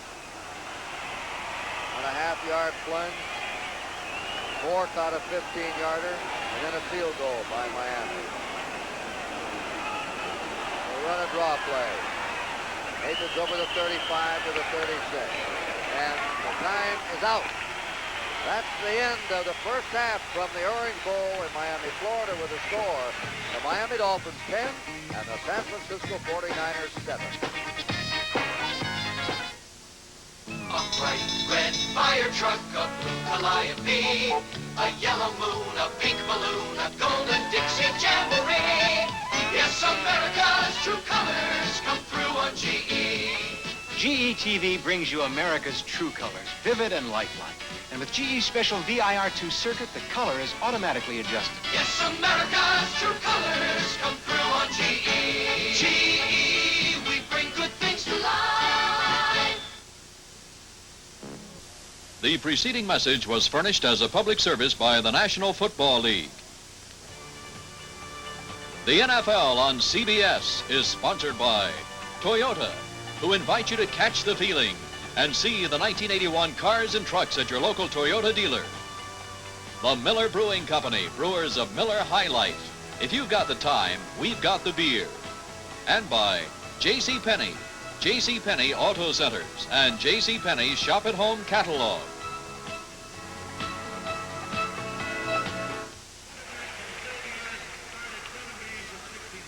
Well, we're here at halftime. They're introducing 51 former Dolphin players. It's Old Timers Day here, and a lot of them back from the perfect team, the 1972 team that won 17 games and lost none. I wonder if a team will ever go undefeated again like that, Hank. I doubt it. It's a very difficult thing to do, especially with the way the league is now.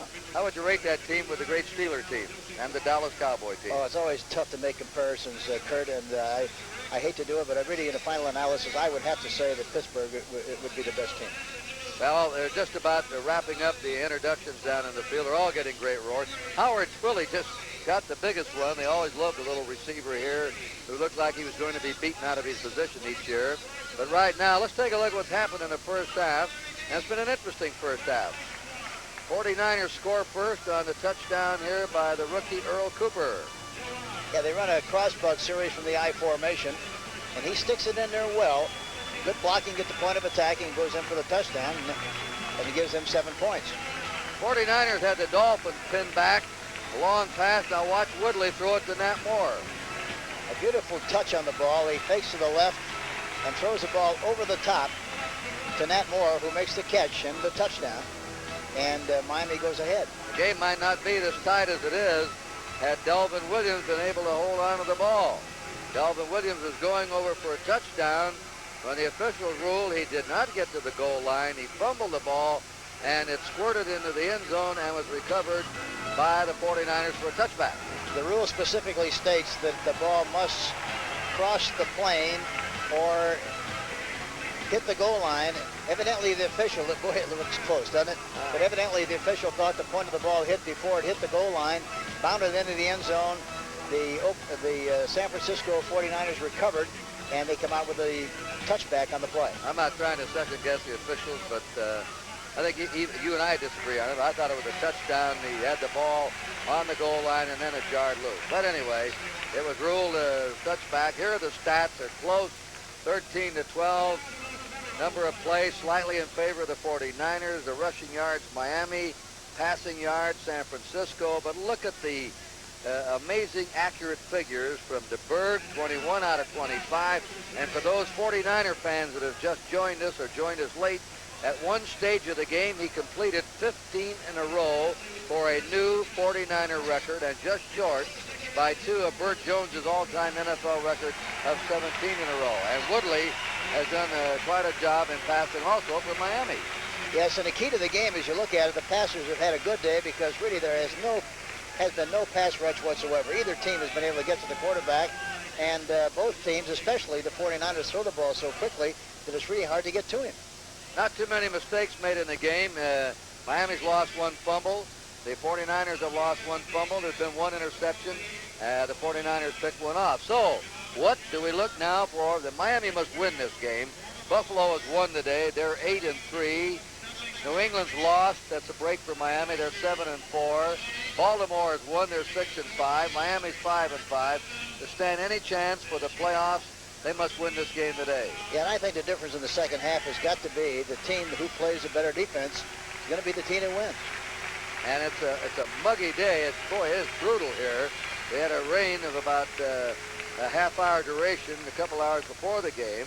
And when you get temperature in the 80s here in Miami and rain, it is humid, and the physical conditioning, I think, is going to be telling in the second half. Yes, you know, everybody perspires so much and you release so many electrolytes during the course of a game that you have to replace those by drinking Gatorade and a lot of other things during the course of the game to maintain the balance that your body needs. And a lot of times when you come here to play in the Orange Bowl, the fourth quarter is really the telling quarter of the game. You were always good with quarterbacks. You had Dawson. You developed a lot of quarterbacks in pro football. I'd like to have your analysis of Woodley and DeBerg today. Well, first time I saw Woodley, I was very unimpressed with him. I didn't think he had the ability to be a big league quarterback, but he's really impressed me the last couple of times I've seen him. And, of course, it's hard to tell today again because he's got so much time to throw the football that it's like throwing in a pregame warm-up. How about DeBerg? Well, DeBerg has a great touch. There's no question about that. He's got a great understanding of what's happening with their offense, and you have to like the way he throws the football, and especially the way he throws possession-style passes. That's Ray Wersching. He'll be kicking off. And Don Bessalou is the deep man at the 5 for Miami.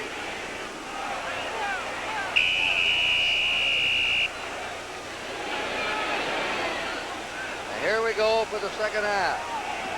Bessalou on the 10, out to the 20.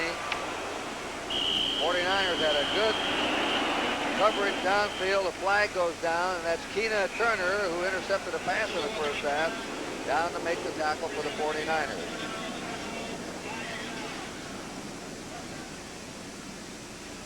Leading ball carrier in this game has been Delvin Williams with 52 yards.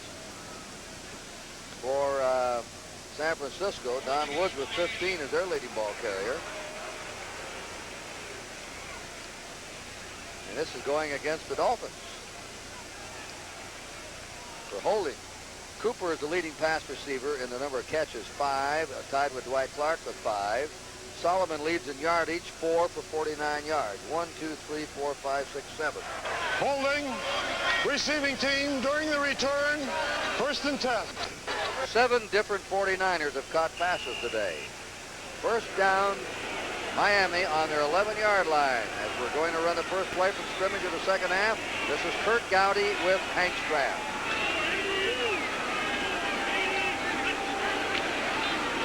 Tailback Williams. Trying to get outside. He's out of bounds. Driven out by Bobby Leopold, the rookie right linebacker. Not a high draft pick, but playing capably for the 49ers. They have a wingback formation again. That means that they had a flanker a yard off the line of scrimmage and about a yard outside of the tight end on the right side. They try to get the 49ers to rotate their defense and then run a counter play back to the weak side. Weak side meaning the side away from the tight end, and they pick up a good chunk of yardage on the play. They're already comparing this fellow Woodley with Tarkington and stop-off and scrambling ability. The pitch to Williams. He goes down at the 17-yard line, brought down by Dan Bunn, middle linebacker. Woodley says, I don't try to pattern myself after anybody. I just try to play. He is so honest. He came to the sideline last week with the official and told Shula the official was right and Shula was wrong. I'm surprised he started this week. Yeah. There are his figures. Last week, there was no fluke. Miami had sustained drives of 75, 69, 81, 73, and 80 against the Rams. Giaquino comes in, and Nathan now with a third down at about 5. Joe Rose is in a tight end. They got a blitz on. There's a first down pass. That's complete to Giaquino. From Connecticut, a first-year player, tackled by Dan Bunz, the middle linebacker. Bobby Leopold that time was blitzing on the play, and the 49ers are using a three-man front. They normally like to use a 4-3, but they're using a three-man front right here with 52, as you can see in the picture. Leopold blitzing on the play again. Plenty of time to throw the football, and he hits the receiver for the first down. Robisky and Nathan, the setbacks behind David Woodley, who split quarterback time at LSU the same way Burt Jones used to. You wonder about that at LSU. Here's a rollout. Woodley throws, and the pass is not a good one. Receiver was already out of bounds. Jimmy Cephalo, number 81. Normally on a rollout pass, the read is to hit the fullback in the flat quickly if he's open. Robisky was wide open from the time he left the line of scrimmage, and for some reason, even though he rolled in that direction, he never saw him and tried to get the ball downfield. Had he thrown the ball to Robisky, he'd have picked up a nice chunky yardage on the play. We've had in sacks today, one by the 49ers. There you see another good view of how open Robisky was on the rollout pass. Woodley was not sacked last week. Here's a screen to the 30, dancing away is Robisky, and it's downed on his 34 by Dan Bunz, the middle linebacker. They're still short of the first down. From their 34, they have to go to the 36, so it's third down and 2. Dan Bunz of Cal State Long Beach. Look at those third down conversions, Hank. Yeah, that's really amazing. 6 for 7 for the Dolphins.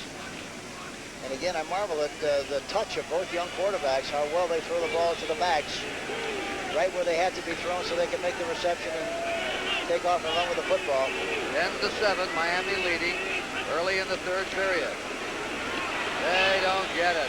That play never really got going. There was no momentum. And Dan Bunz has been in about every tackle of the third period. Was on the stop, number 57, along with 79, Jim Stuckey. Yeah, Ed Newman, Loxo that time, the right side had no push whatsoever. They didn't get a good surge off the line of scrimmage. And Robisky didn't really hit it tough like you'd like for him to get in there to try to get yardage on a short yardage situation. First punt today by George Roberts, and the leading punt returner in the NFL is back there, and that's Solomon and Dwight Hicks. Solomon's averaged 11.5 yards of punt return. Kick is coming to Freddie at the 21. Oh, he's got some room over there. Nope, they got the containment. They hem it in, and it goes back to the 33. Yeah, it looked like he had a chance that time to get around to the outside, but suddenly Bruce Hardy came into the picture and contained him well. Before the 49ers put the ball in play for the first time of this half, we pause.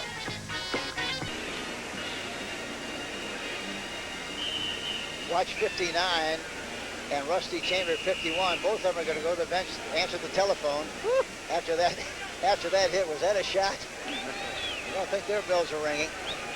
The bells are ringing. First down. Woods and Linville Elliott, the setbacks for the 49ers. From their 32. The Bird lets him come through. Throws a screen to Woods. Woods doesn't get much. He's to the 34, and that's all. Ralph Ortega was waiting for Woods on the screen. It's second down, 9 to go. San Francisco on their 34-yard line. You know, these clubs have just met twice previously, and the Dolphins have won both games. 77, they beat the 49ers in San Francisco, 19-15, and 21-13 here at the Orange Bowl in 1973. Impressive figures for Steve DeBerg. Second down and 9.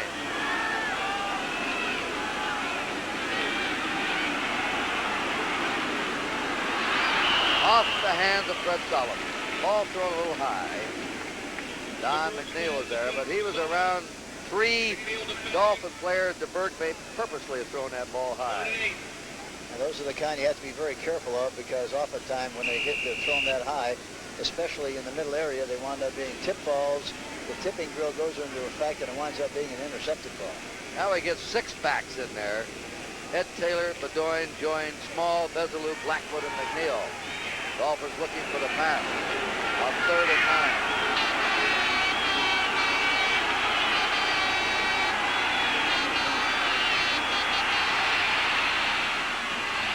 He brought him down. Freddie Solomon brought down by Ed Taylor, who was just inserted as a defensive measure, and you might say just in time. That was a fine open field tackle. Had he not made that tackle, he'd have made plenty of yardage, more than he needed for the first down. 4th down, and Jim Miller, the punter, he's averaged 40.8 yards a kick this year.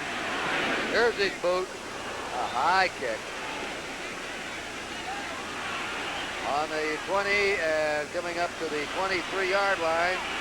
Still going. Now the ball loose. They're all diving for it. Let's see who has it. It looked like Miami recovered. San Francisco was trying to get underneath it and get it. Maybe he did. He might have wrestled the ball away from him underneath the pile. 49ers appointed. We've got it. Dolphins are saying no.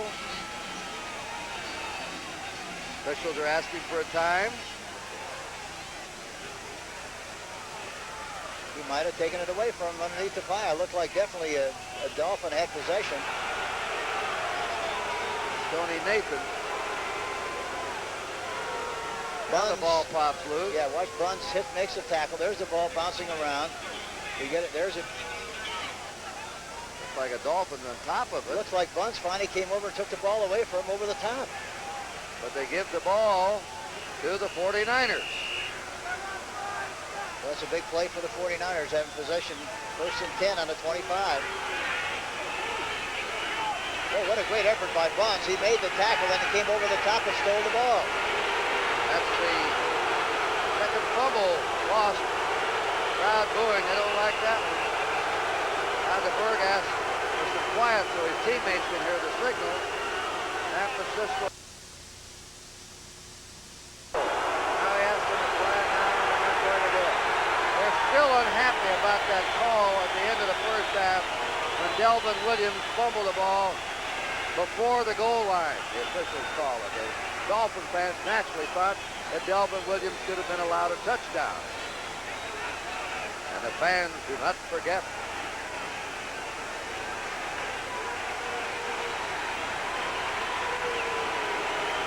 Listen to these boos.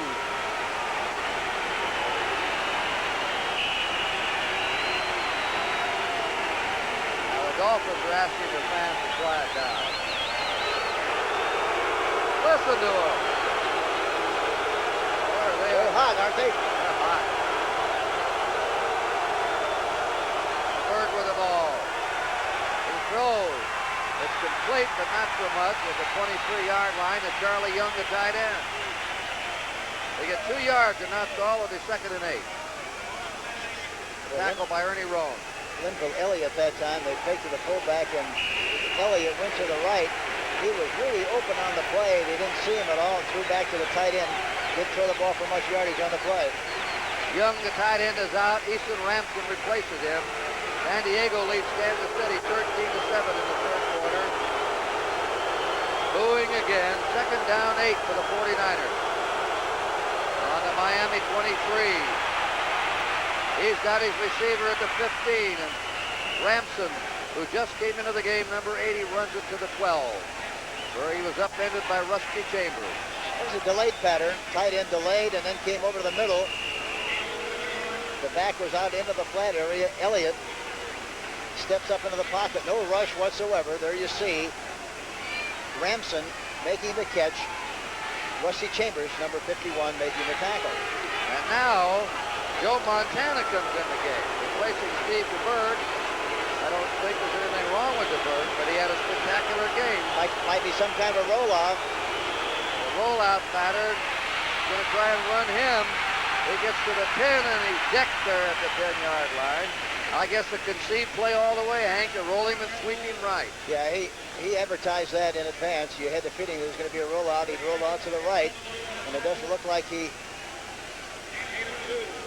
has much of an intention to throw the ball. Actually, a little hesitant before he took off.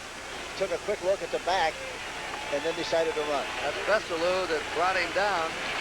All right. Dwight Clark's in now. Ramson's out. Bill Cooper's back in the backfield. Bill Montana ready for his second play. Out it goes, wide of 86, Charlie Young. It's 3rd and 8.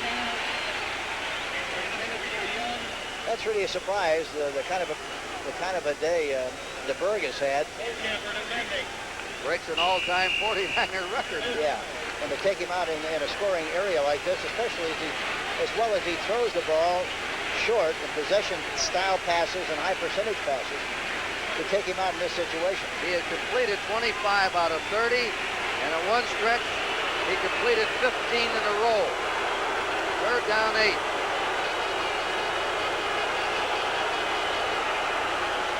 Montana fakes the draw.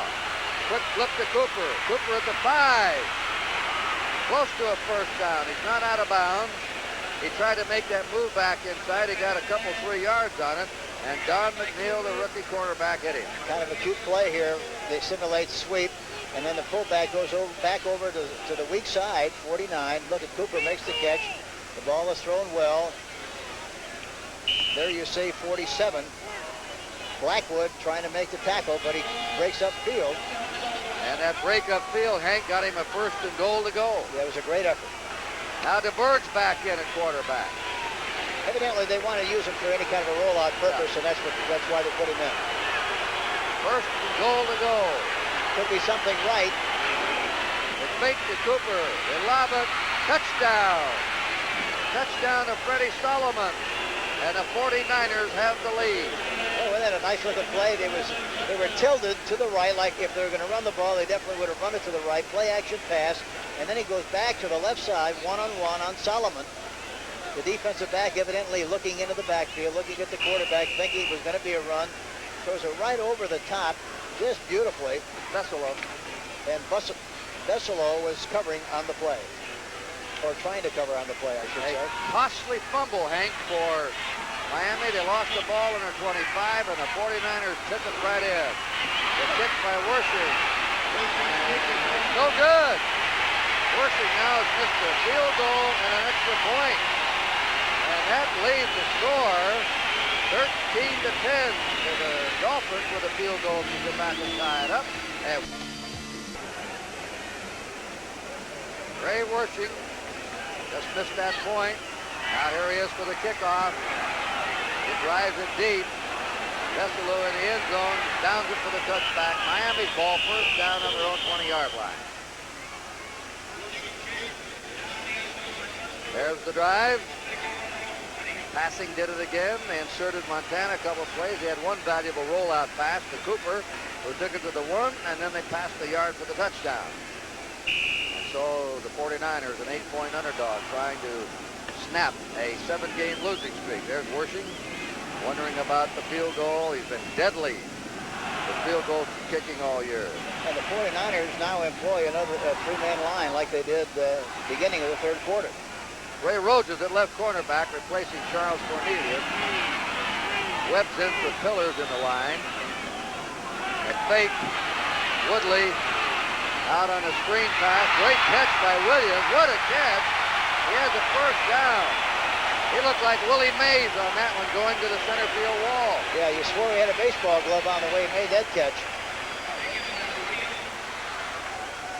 Woodley, play action fake, and he fakes with the ball. Good fake, and then throws back away from the grain. A little high, but Williams really makes a fantastic catch. The defensive back on the play, number 33. That's Willie, isn't it? Rick Churchman. It is Willie. Sure is. Say hey. 1st down. Miami on their 37, trailing 13-10. Bucking ahead to the 40-yard line on the quick opener. Willie Harper brings Terry Robisky down. They don't get much, maybe 3. 2nd down, 7. 5 minutes, 25 seconds left to play in the 3rd period. Buffalo won the day. One of the surprise teams of the year, sitting on top of the Eastern Division of the American Conference, 8-3. New England lost to the Rams. Baltimore won. Miami must win to stay within range or a faint hope in the playoffs. So David Woodley, pump fakes, fields it down the sideline to Cefalo. Cefalo has it at the 41. Great catch by Jimmy Cefalo of Penn State. That time the cornerback came up, they had a double cover on the receiver, and he hit the receiver, Cefalo, right between the short man and the deep man, Churchman. Put it right where it had to be. A low percentage kind of a pass curve, but he got it in there. I want to tell you, I can see why Shula likes him. Shula says what he likes about Woodley, he looks for the pass first, then the run second. He's not looking to try and scramble. He's passed well today. Delvin Williams and Robisky. Robisky over the 40, 35, 34 to 49ers. Number 79. The 78, Archie Reese of Clemson, a third-year nose tackle. Nailed him there, but it's a gain. Put it on the 34. It's a gain of 7 yards.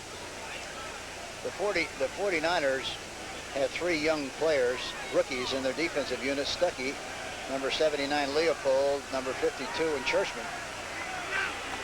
And they definitely need a lot of defensive help. Second They do down. a super job offensively. Second down, 3. Delvin Williams has a first down to the 49er 30-yard line. Now they're doing it with power. They had the 2 tight ends in the lineup, Ronnie Lee, Drew Carty. They ran behind Eric Lasco, the right tackle, and they had Williams and Robisky as the power backs. You know, the Dolphins coming into the game were 14th rushing in the conference, 12 passing. And they're going against a defense that's 10 against the run and 13 against the pass. So it's kind of a jump ball situation. You know, the matter depends on the kind of ability of the people you're playing against as to how you're going to move the football. Out is Delvin Williams. Look at the room on the left side and also on the corners, how soft they are, especially on the left side. There he is. He got him. Good call, Hank. That Moore crossed over and took apart that open left side. Corner is very soft, meaning that he's very deep, and you ought to be able to throw that kind of stuff, especially with the way the quarterback has had so much time to throw the football. They're just not getting any penetration, any rush whatsoever on Woodley. All right, David Woodley, the rookie of LSU, has completed 16 out of 22. An excellent day for him, 210 yards. Steve DeBerg has hit 26 out of 31. 9 calls. They got messed up. Now, what happened there, do you think? I think they got the end evidently was on the wrong side of the formation. He lined up on the right side. Tight end, Ronnie Lee on the right side, went to the left side. Evidently, he shouldn't have gone because Woodley called timeout.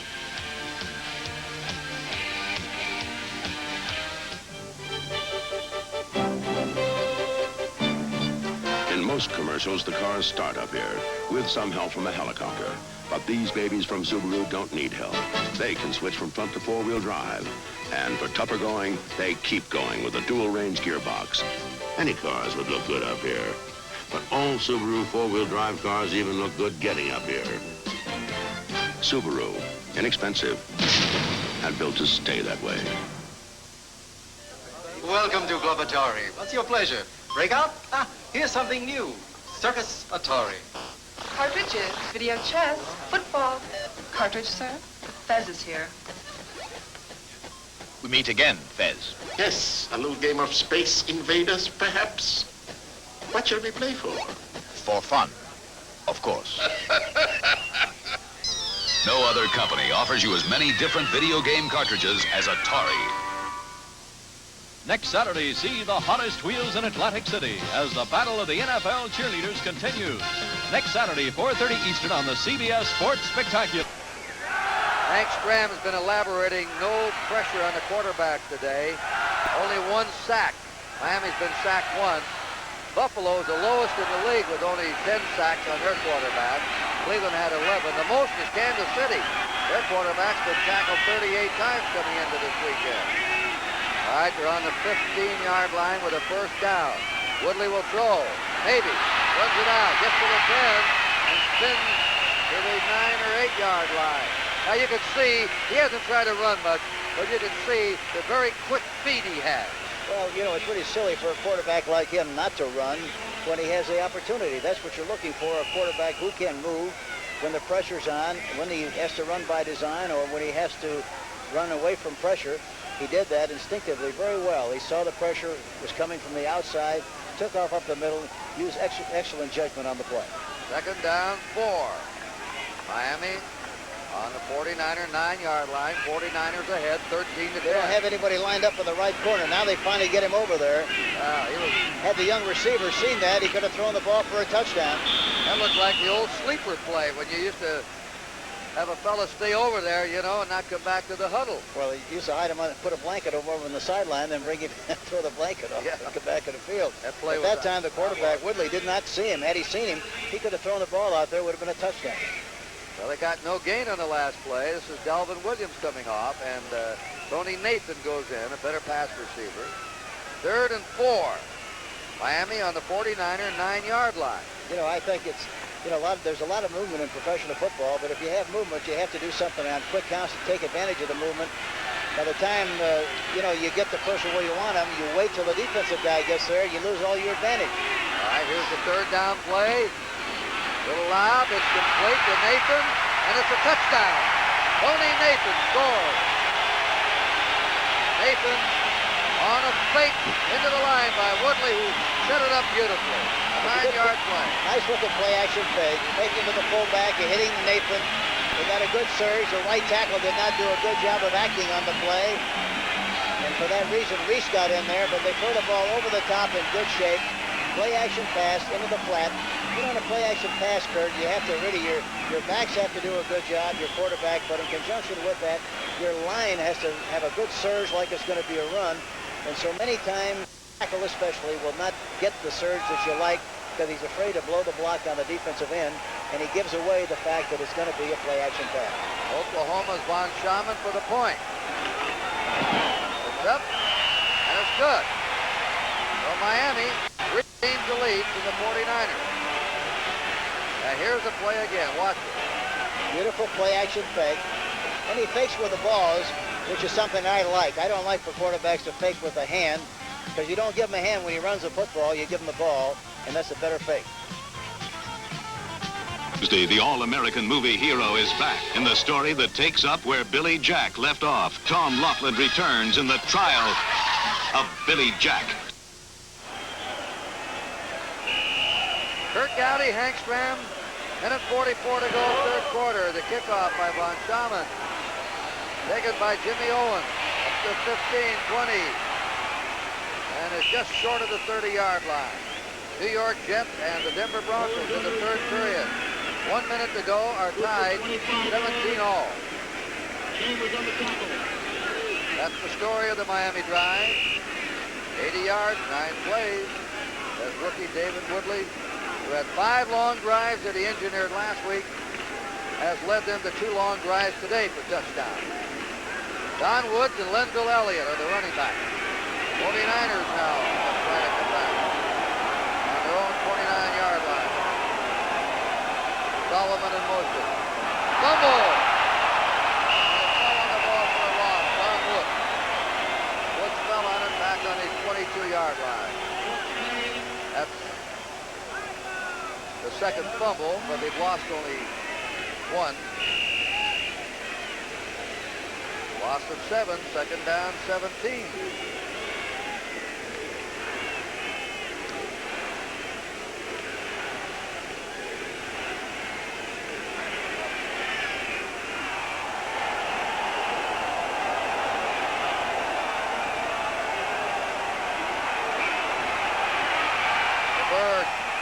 Dwight Clark. Clark down to the 32-yard line. Hit by Ernest Roan, the linebacker. They really do a good job of reading. They send Clark right down the field and run him inside on a curl move. The back is in the flat. They key the linebacker. The linebacker goes with the back. Then he hits the receiver downfield. The tackle pulls to draw the defensive end and the linebacker. See the open hole. Watch the ball that's thrown beautifully right to the outside receiver, Clark. But that's an option. He either hits the receiver downfield or the back of the flat. 3rd down and 7. 49ers on their 32-yard line, trailing 17-13. Last play of the 3rd period, maybe. It's complete. Freddie Solomon scampers out to the 40, and he has a 1st down as the 3rd quarter comes to an end. The score from the Orange Bowl in Miami, the Miami Dolphins 17 and the San Francisco 49ers 13.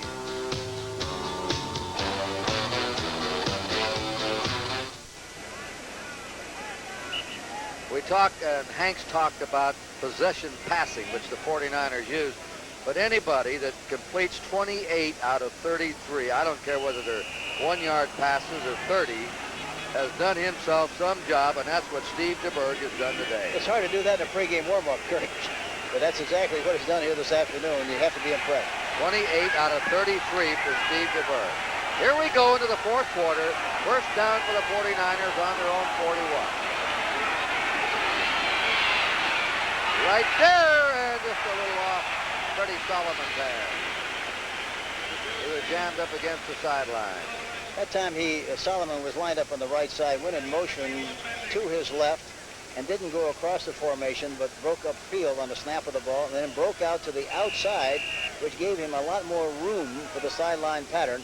The ball was thrown too high and falls incomplete. We talked about getting to the quarterback. There's only been 1 sack in the game this weekend coming into it. Across the bay, the Oakland Raiders lead the NFL in quarterback sacks. They've had 37. The Bears had 35. The lowest in getting to the quarterback has been Tampa Bay, only 11 times all year. And how about the way Oakland has played? They've really made a remarkable comeback, and I know that Al Davis and Tom Flores are very happy about the way their team is playing. Incomplete pass to Cooper. Yeah. They all had Al and the Raiders written off, but don't write him off. They know how to win. 3rd and 10. So does his wife. That's right. Caroli. What a great comeback she stayed. Yeah. Talked to her the other night. She's an inspiration to all of us. Coming back from a heart attack, making it. Going on the team plane now with the team. And driving a car again, doing everything. 5 backs on the field for Miami. 3rd and 10 for the 49ers. First time DeBerg missed 2 in a row. Tight end. He's there at that Rose. Oh, I like the way this Rose moves. No, that's Ramson, I'm sorry. Ramson coming out of there. That was a delayed pattern. They try to get 4 receivers on the same side of the ball. This time they try to get 3 away from the flanker. Watch Ramson that time delaying, and then goes inside. You don't get a good picture of it. But he licks number 58, Bo Camper, on the play, is open in the middle, runs well once he makes the reception. Big 1st down for the San Francisco 49ers on the 3rd and 10. They get him out of there for a breather and put Charlie Young back in. 1st down, 49ers in the Miami 40. Now DeBerg doesn't know what to do. He goes to the 40. Flag is down. Maybe a late hit. I don't know. He had that option again that time, and they had both receivers faded on the play. He wanted to hit Cooper on the outside. Then he sees that he can't make the completion. Decides to take, look at, no pass rush whatsoever.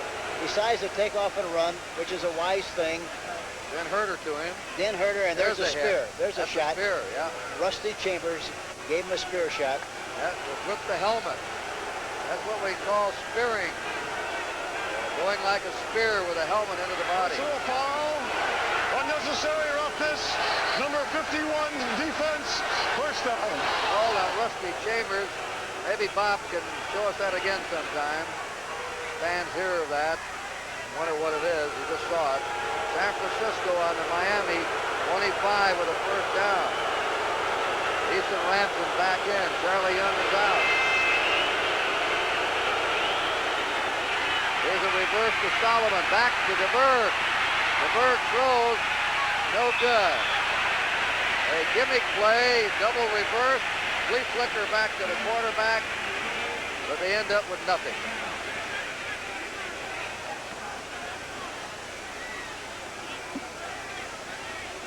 There you see it. He hands off, throws it back. Sullivan throws it back to DeBerg. They go down the sideline. On a Canadian field, it'd have been all right. Don Woods was out of bounds. We ran that one at Giant High. James Owens in and Dan Woods is out. 3 wide receivers on the field for the 49ers. 17-13, Miami ahead. Fourth period, wide open there, over his head. I don't know what happened. Sullivan looked like he lost the ball as it was coming to him. Sort of said hello and went right over his right shoulder. Yeah, the timing of the play was not as good as it should have been. And he had time to throw the ball again that time. It's one of the few errant passes he's thrown all afternoon. DeBerg is going out. And Joe Montana comes in. Impressive figures for Steve DeBerg. 3rd down and 10 for the 49ers on the Miami 25.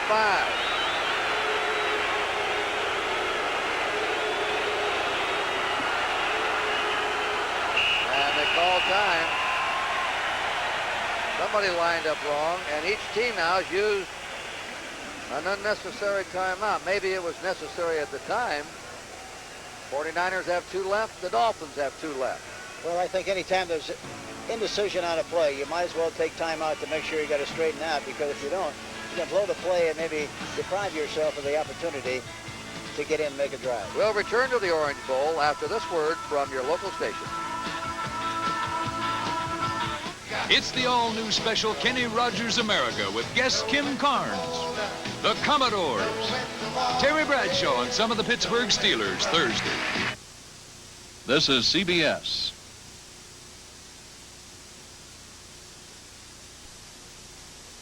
There's a pair of little binoculars in the black case that you given to me.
Kurt Gowdy and Hank Stram here in the Orange Bowl. 13:37 left to play.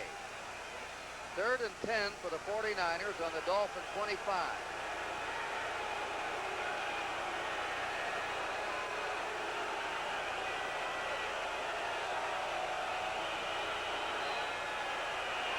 Flag is down. Pass is out, and it's complete to Ransom, the tight end. But a flag was dropped as the play was starting its backfield in motion. A motion penalty against San Francisco. Wipe out that game to the tight end. That'll put the ball back to the 30-yard line of Miami and make it 3rd down and 15 for the 49ers.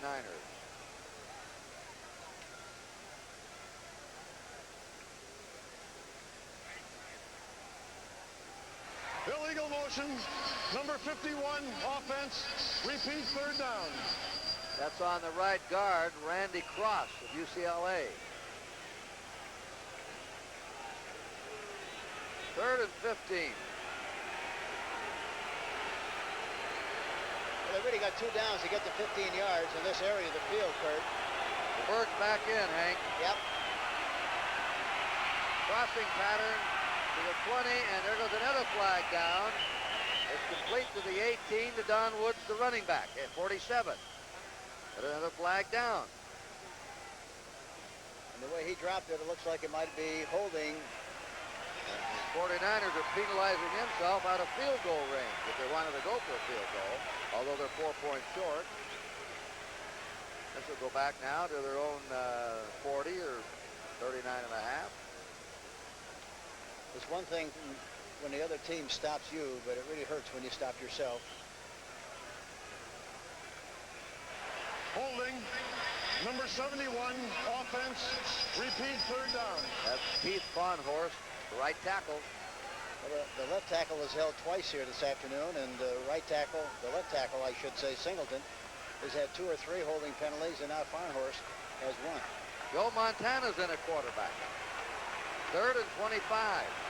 They evidently feel they need the agility on a long yardage passing situation in case there's a situation that might involve a sack. Set the screen up. Cooper has it. 35-30. And that's it. He is tackled by Ernie Roan. And also Glenn Blackwood, the free safety, number 47. It looked like he had more of a chance to make more yardage on the outside that time, Kurt. But again, a back has to make a decision, right or wrong, inside or outside, make that decision. He made it, try to get the most out of it as he possibly could, but it really looked like he could have got more yardage on the outside. Wersching is in. They're going to try a 47-yard field goal. They're allowed to fake this, too, with Montana holding. Wersching missed a 40-yarder earlier. This kick is up, and it is good.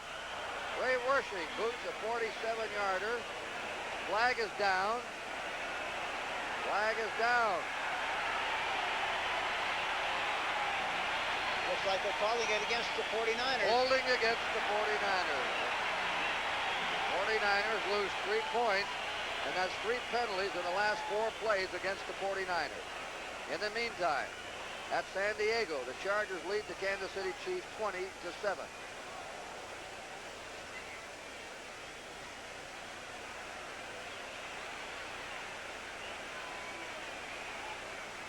Must be on Farnhorst again. Holding, number 54 on the kicking team. Repeat, 4th down. That's on... I saw Farnhorst talking to the official. I thought it might have been on him, but it wasn't.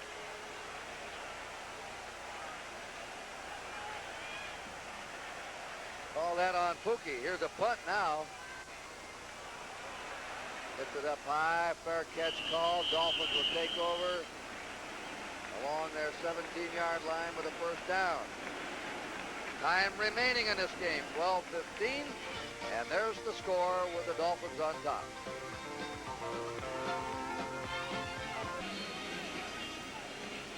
Doubleheader next Sunday. CBS first game, Chicago to Atlanta.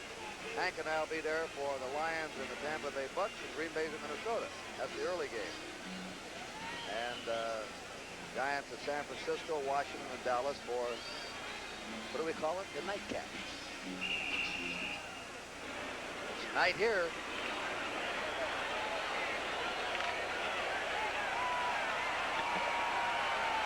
Wilkinson, Vincent, and Webb, a 3-man front.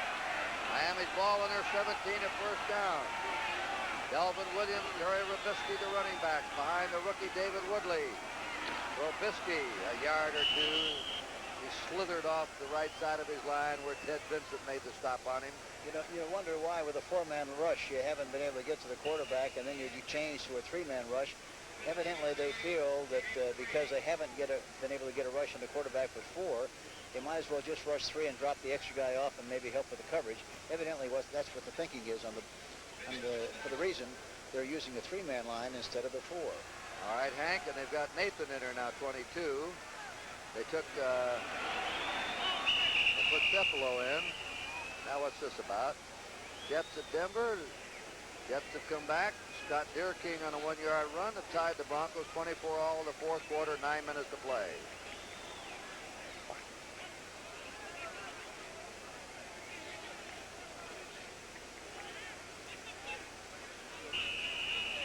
Crank it up, they say. 2nd down, 8. Cephalo's in the game here on the left side. Woodley out of the pocket. 20, 25, and is tripped up by number 50. Terry Patolo. He got a hand on him and knocked him off balance at the 26-yard line. He's very decisive. He goes back into the pocket. Wants to throw the ball to the right side, get some pressure on that side. There was a blitz on the play by the linebacker who was coming from the outside from the 49ers. And, of course, their linebacker was Willie Harper, number 59. They have a third down and a yard to go. The Dolphins do in their 26. Miami leading 17-13, 10:55 to play. Nathan and Robisky are the setbacks. Woodley will throw. He's got a man wide open out here. And he lost the ball. He got sort of caught up with himself. He was wide open. He faked to Nathan. Nathan slid out of here, came into the open in the flat, couldn't hold on to it. Boy, what a fake. Good play action. Nathan went right through the area between a guard and a tackle. Popped wide open like he ran right out of the bleachers. He had possession, it looks like. No, he didn't. He never did have possession. He had the wrong hand up, it looked like, on the play. Batting the ball away from That's right. He had the left hand, instead of turning the hands the other side, the other way, he had him upside down, Kurt. White, Hicks, and Freddie Solomon are deep. Punt formation by George Roberts. High snap. Solomon at the 40. Trying to get that blocking wall. He's up to the 45. He's still going at the 50. 45. And finally the counts on him. But an excellent return by Freddie Solomon. George Roberts, the punter, said, "That's all for you, Freddie," and jumped right up on his back. But the 49ers have excellent field position when we come back. In a tight game, 17-13 Miami.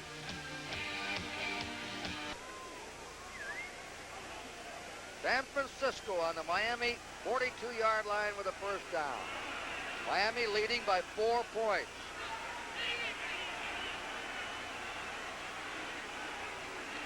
The Berg. The Woods. Woods made 2 yards. Don McNeil, the strong rookie cornerback of Alabama, who's a hitter, tackled him on the 40. It'll be second down 8 for the 49ers. They ran right into the strength of the defense that time, Kurt. They rotated to the flanker side, which means you have a short defensive back and one behind him.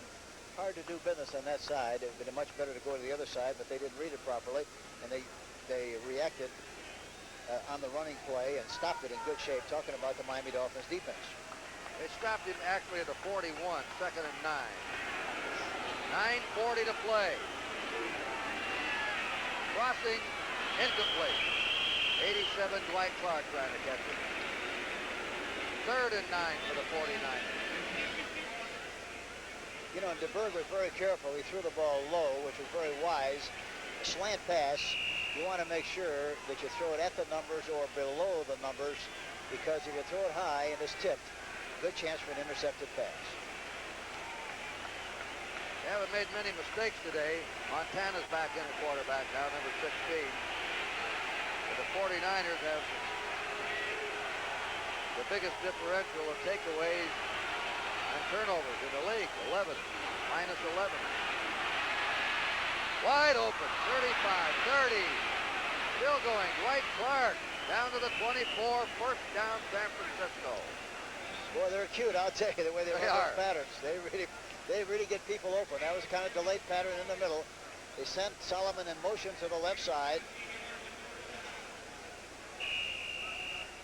Look at that delay. Yeah, they clean it out, and Clark runs the pattern beautifully, gets upfield as fast as he possibly can, and gets the first down.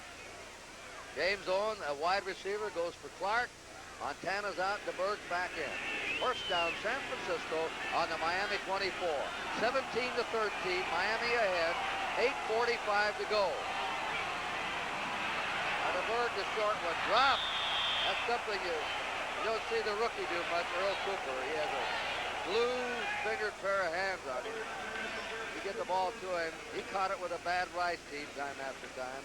They had a wingback formation that time, and they kept the wingback in the block, and they sent the fullback, Cooper, out into the flat. The ball was thrown perfectly, but he dropped the ball. DeBerg has broken a completion record against the Dolphins. He has 29 completions. Sonny Jurgensen had 26 against him back in '76.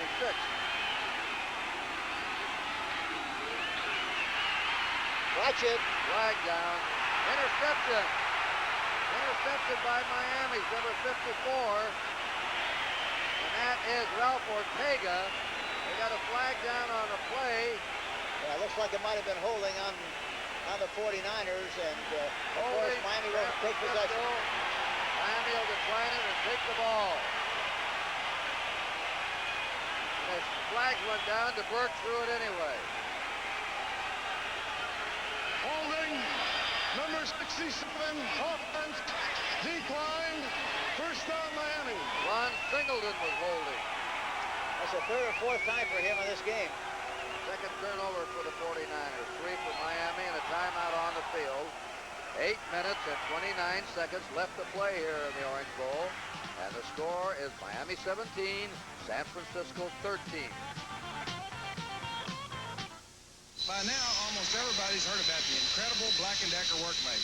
About how it makes almost any hard job a lot easier, like planing, hammering, sawing, almost anything. But what most people don't know about the incredible Workmate is now you can get a single hatch model for as little as $45. Wow. That's right.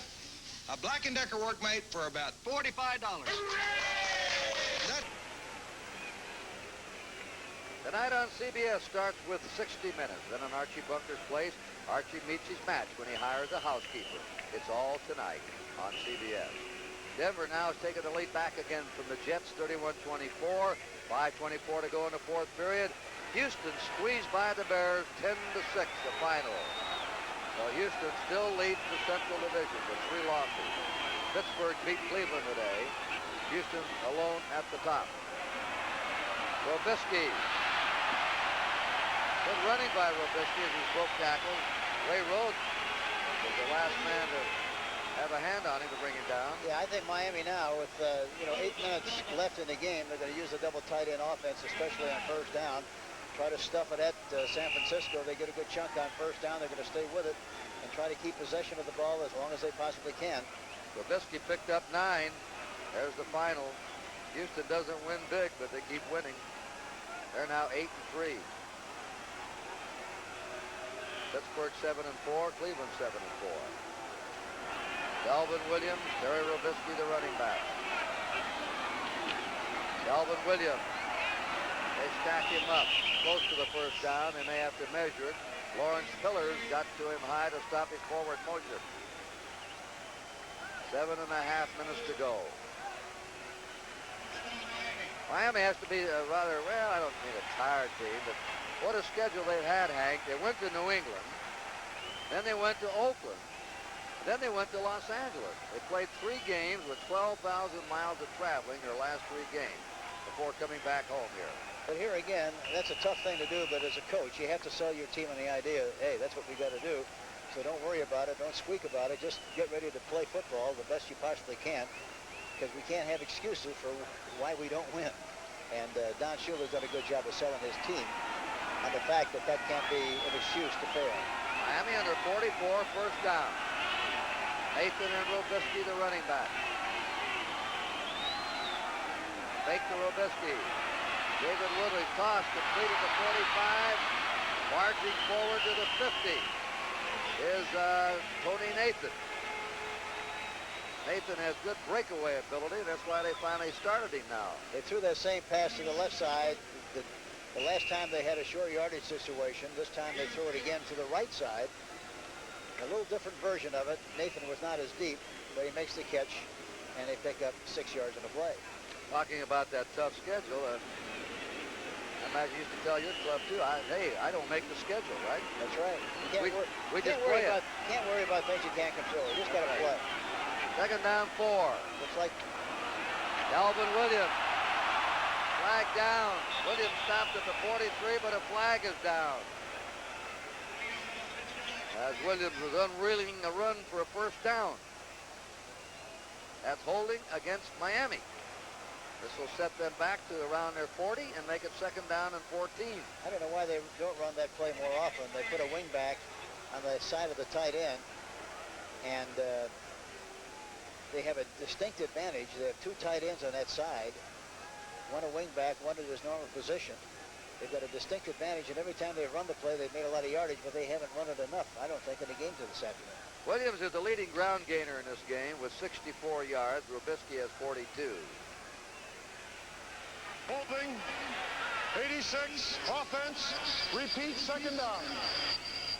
Lonnie Lee was holding on the play. They had two tight ends in the game. From a wingback standpoint, had a good advantage, as I mentioned. And got called holding on the play. Joe Rose is in, number 80. Nat Moore. Three receivers, a slot right formation. Second and 14. Draw play. Nathan. Hey, nearly broke it. Fumble, but he already down. At the 48-yard line of San Francisco. Ricky Church hit him low and spun him up in the air. When he came down, the play had stopped, then he fumbled the ball later. That was a trap play with Bob Kuchenberg, the left guard, trapping the defensive left end, Jim Stuckey, on the play. The ball is down and falls loose, and they say that he maintains possession. They have possession. Miami does. Well, they have a third down and 2.5 to go. Miami on the San Francisco 48.5. Williams, Robisky. There's the first down by Robisky. He just lowered his head at Howard to the 45-yard line. Well, they came off the ball good that time, Kirk. The offensive line, the left side, Kuchenberg especially, the left guard and the left tackler, Geisler, they do a good job of blocking at the point of attack. Look at him protect that ball. He's not going to fumble it. Miami's playing keep away now. First down for the Dolphins. They're ahead, 17-13. Just under 5 minutes to play. Something right, possibly, if they run. Some left with Delvin Williams. He doesn't get much, couple yards to the 43 of the 49ers where Willie Harper. Look out, boys. Ronnie Lee's up, trying to mix it up with Dan Boone. Official step in, say, come on, cool it. Yeah, they've run some good plays here, Miami has, with the idea that they show a formation where it looks like they're going to go one way, and they came back with the Statue of Liberty, kind of a semi-quick reverse, going back to the backside. When Harper hit him, he was knocked down.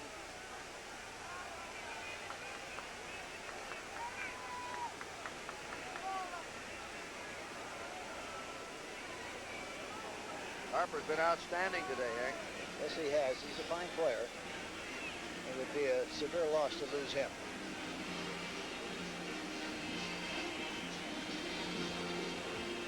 Timeout in the Orange Bowl, 4:26 to go. It's still 17-13, Miami leading.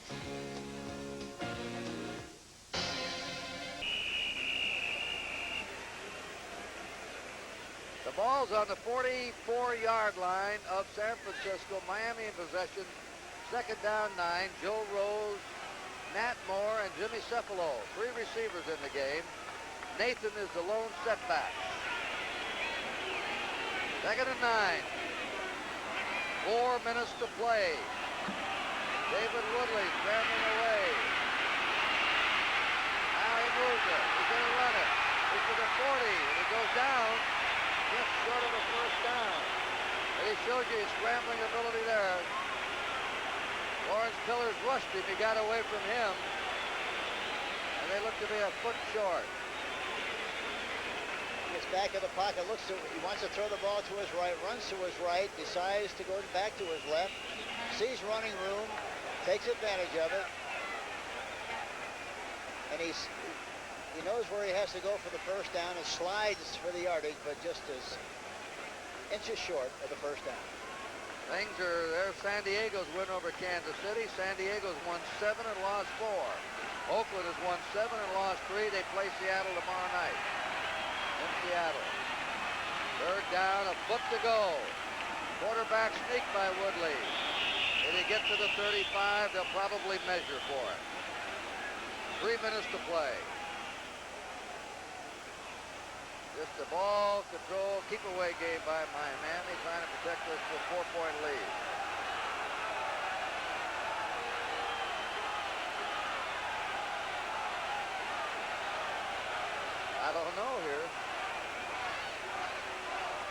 depends on how he marked the ball.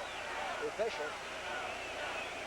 Injury report on Willie Harper, left linebacker of the 49ers. He has a twisted knee and won't return.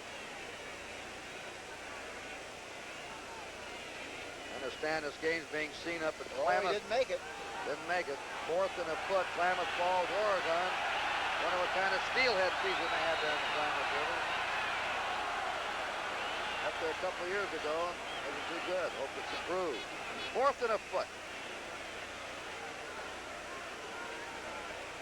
And they're going for it. 3 to go in the game. 17-13, Miami. And a tight one all the way. San Francisco scored first. Miami tied it up and got the field goal.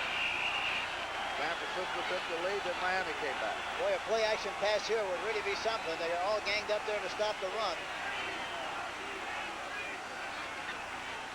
They run it, they have it. Delvin Williams diving over. A very important first down. Miami keeps the ball with 2:35 to play. They had everybody on the line of scrimmage that time, Kurt. Any kind of a play action that time really would have popped clean as a whistle. They did the right thing going for the yardage, of course, but it would have been a very much of a surprise play. It would have popped wide open. There's a lot of guts for a coach to call that. Receiver drop a ball, slip going down. Yeah, but it's a feast or famine thing. He's got to pop open if you have time to throw the ball. And percentage-wise, he's going to catch it most of the time. First down for the Dolphins on the 49er 34. Nothing on that play.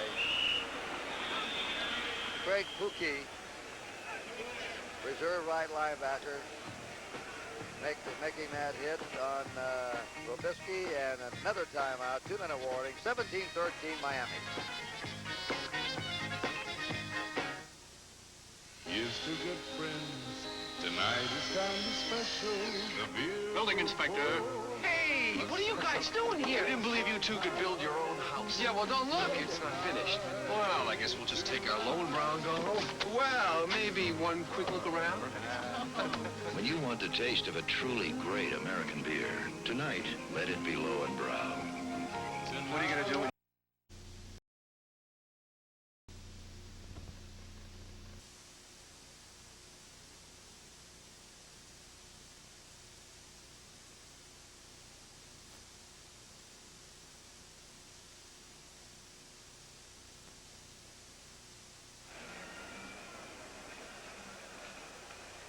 Kurt Gowdy and Hank Stram here in the Orange Bowl. 13:37 left to play. 3rd and 10 for the 49ers on the Dolphin 25.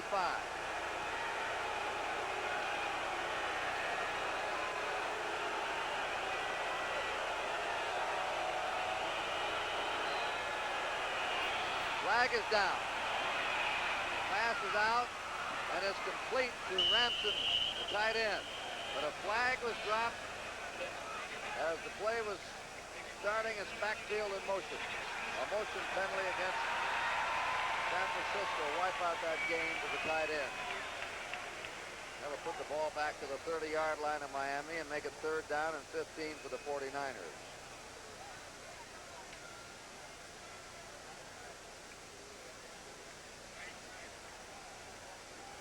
Illegal motion, number 51, offense, repeat 3rd down.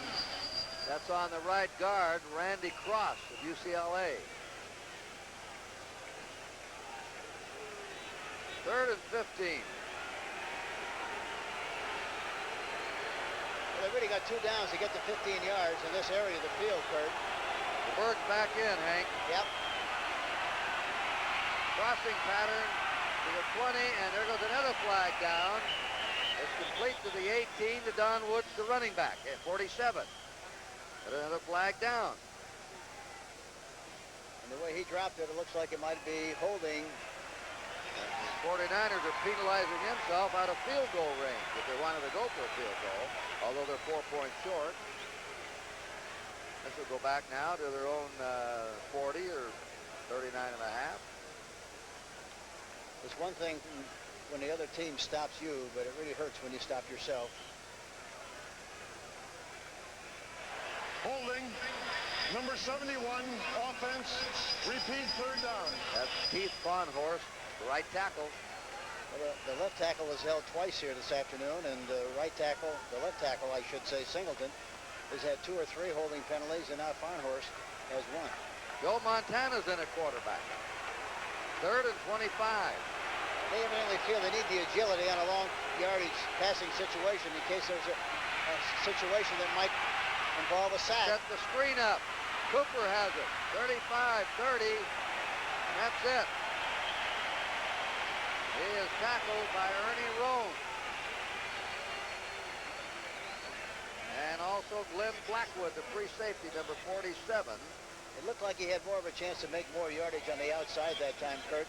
But again, a back has to make a decision, right or wrong, inside or outside, make that decision. He made it, try to get the most out of it as he possibly could, but it really looked like he could have got more yardage on the outside. Wersching is in. They're going to try a 47-yard field goal. They're allowed to fake this, too, with Montana holding. Wersching missed a 40-yarder earlier.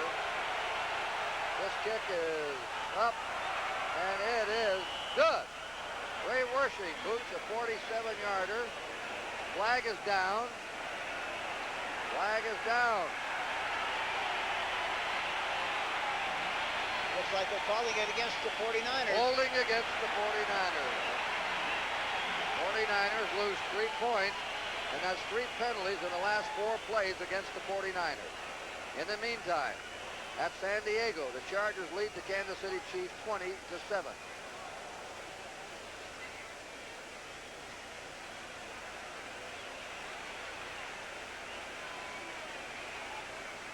Must be on Farnhorst again. Holding number 54 on the kicking team.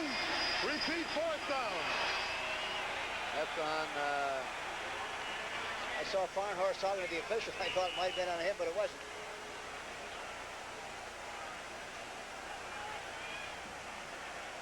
Call that on Pookie. Here's a punt now. Hits it up high. Fair catch called. Dolphins will take over along their 17-yard line with a 1st down. Time remaining in this game, 12-15. And there's the score with the Dolphins on top.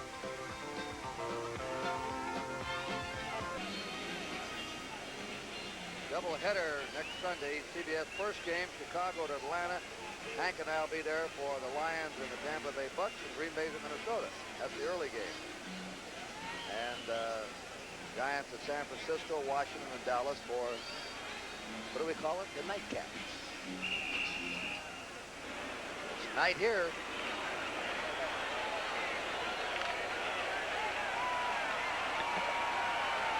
Wilkinson, Vincent, and Webb, a 3-man front. Miami's ball on their 17 at 1st down. Delvin Williams, Jerry Robisky, the running back, behind the rookie David Woodley. Robisky, a yard or 2. He slithered off the right side of his line where Ted Vincent made the stop on him. You know, you wonder why with a 4-man rush you haven't been able to get to the quarterback, and then you change to a 3-man rush. Evidently, they feel that because they haven't been able to get a rush on the quarterback with 4, they might as well just rush 3 and drop the extra guy off and maybe help with the coverage.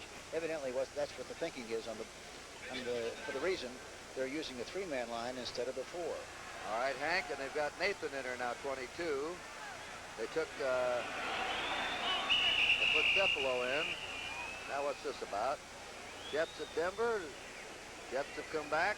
Scott Deerking on a 1-yard run have tied the Broncos 24-all in the 4th quarter, 9 minutes to play.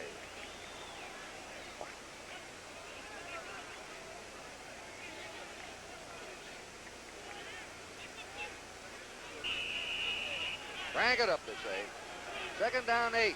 Cephalo's in the game here on the left side.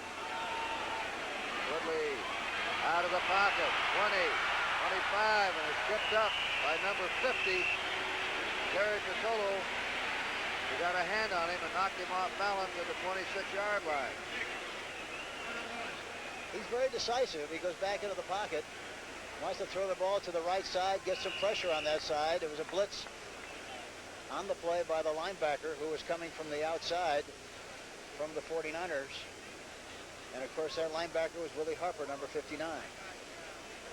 They have a 3rd down and a yard to go. The Dolphins do on their 26th. Miami leading 17-13, 10:55 to play. Nathan and Robisky are the setbacks. Woodley will throw. He's got a man wide open out here. And he lost the ball. He got sort of caught up with himself. He was wide open. He faked to Nathan. Nathan slid out of here, came into the open in the flat, couldn't hold on to it. Boy, what a fake. Good play action. Nathan went right through the area between the guard and the tackle. Popped wide open like he ran right out of the bleachers. He had possession, it looks like.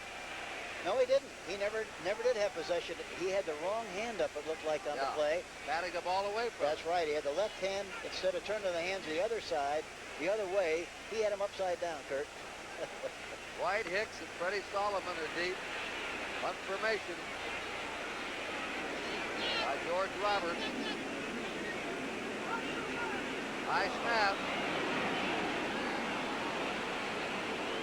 Solomon at the 40. Trying to get that blocking wall. He's up to the 45. He's still going at the 50, 45. And finally they pounce on him, but an excellent return by Freddie Solomon. George Roberts, the punter, said, "That's all for you, Freddie," and jumped right up on his back. But the 49ers have excellent field position when we come back in a tight game, 17-13 Miami.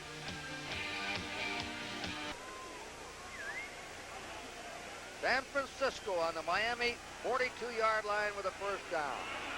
Miami leading by 4 points.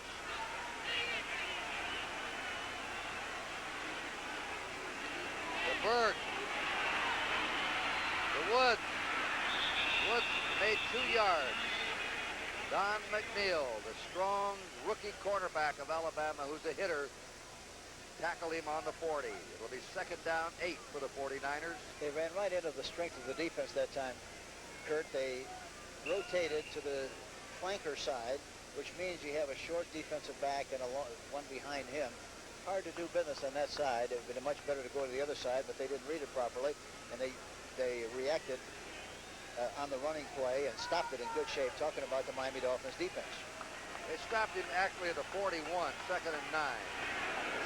9:40 to play. Crossing incomplete. 87 Dwight Clark trying to catch it. 3rd and 9 for the 49ers.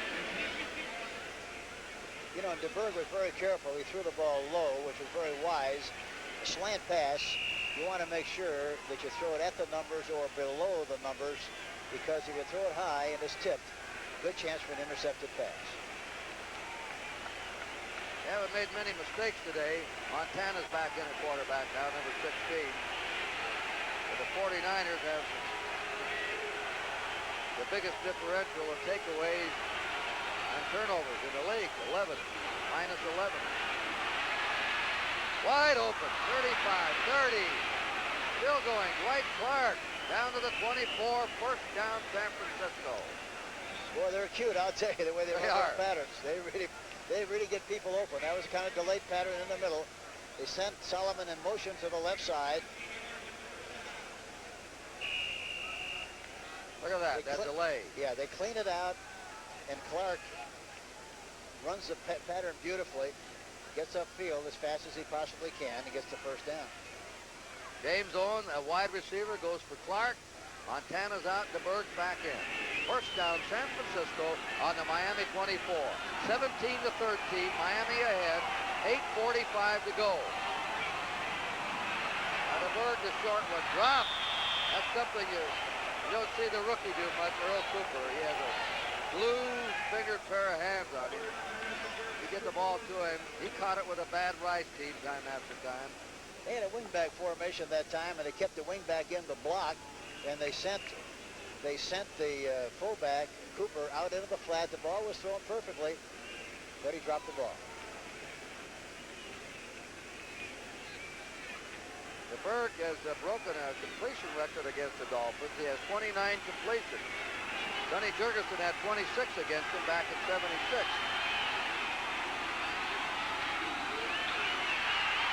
Watch it. Flag down. Interception. Intercepted by Miami, number 54. And that is Ralph Ortega. They got a flag down on the play.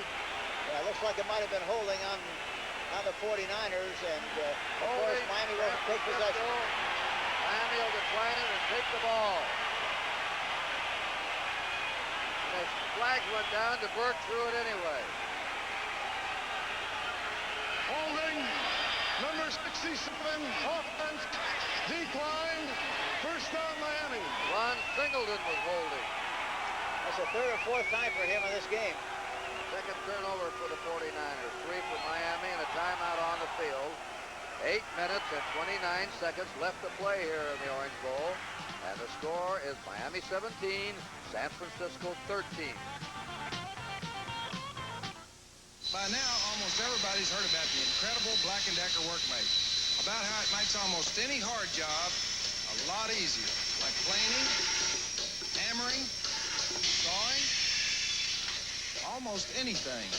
But what most people don't know about the incredible workmate is now you can get a single hatch model for as little as $45. Wow. That's right. A Black & Decker workmate for about $45.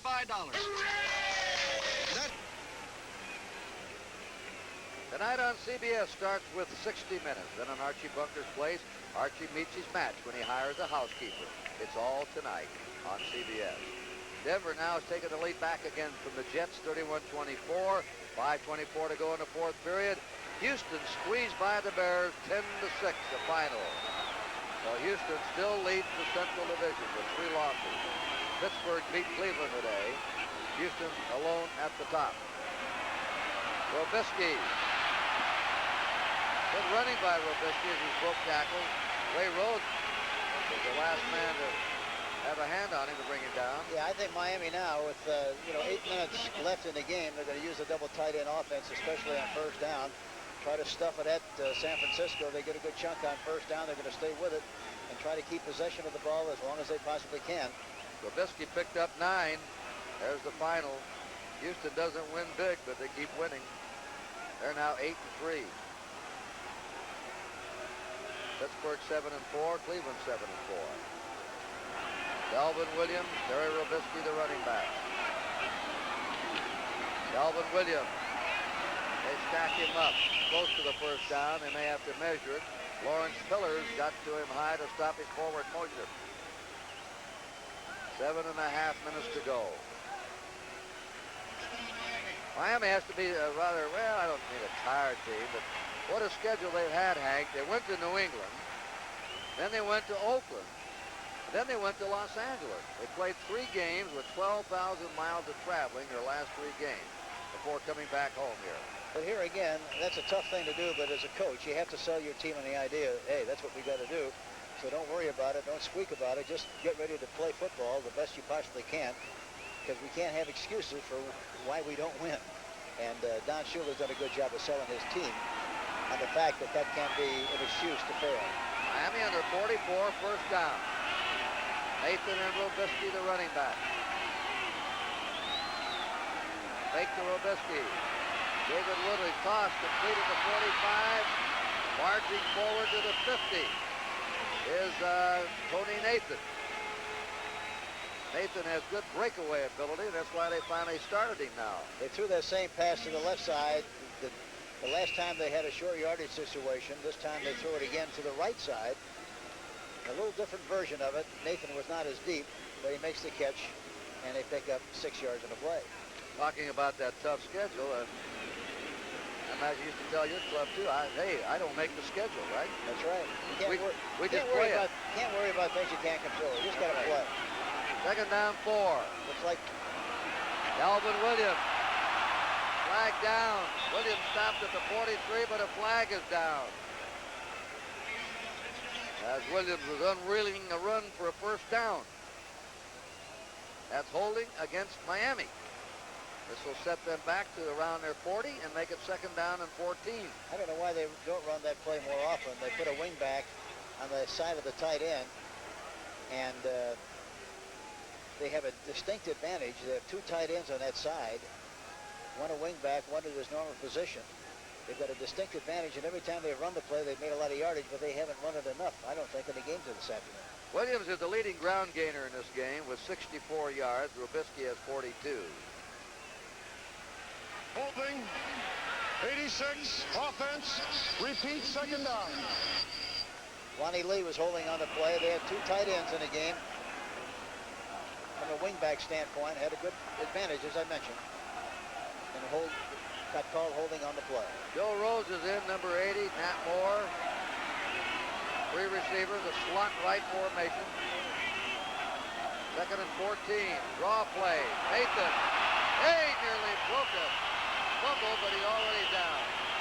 At the 48-yard line of San Francisco. Ricky Church hit him low and spun him up in the air. When he came down, the play had stopped, then he fumbled the ball later.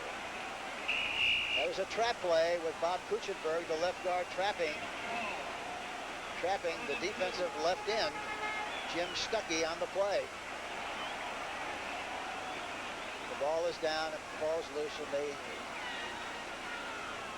say that he maintains possession. They have possession. Miami does. Well, they have a 3rd down and 2.5 to go. Miami on the San Francisco 48.5. Williams Robisky. There's a 1st down by Robisky. He just lowered his head at Howard to the 45-yard line.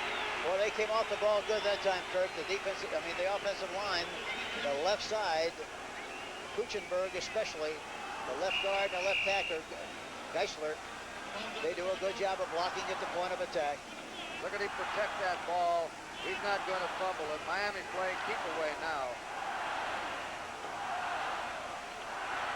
1st down for the Dolphins. They're ahead, 17-13.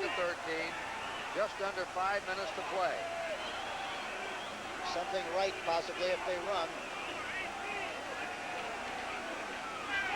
Some left with Delvin Williams. He doesn't get much, couple yards to the 43 of the 49ers where Willie Harper. Look out, boys.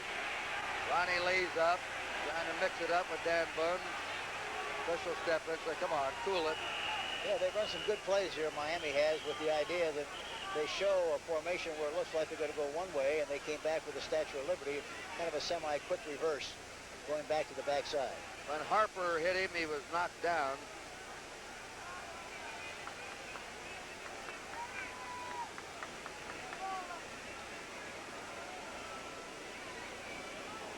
Harper's been outstanding today, Hank. Yes, he has. He's a fine player. It would be a severe loss to lose him.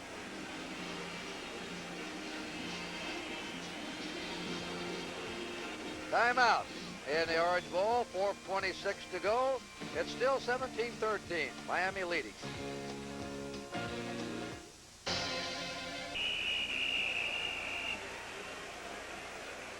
The ball's on the 44-yard line of San Francisco. Miami in possession.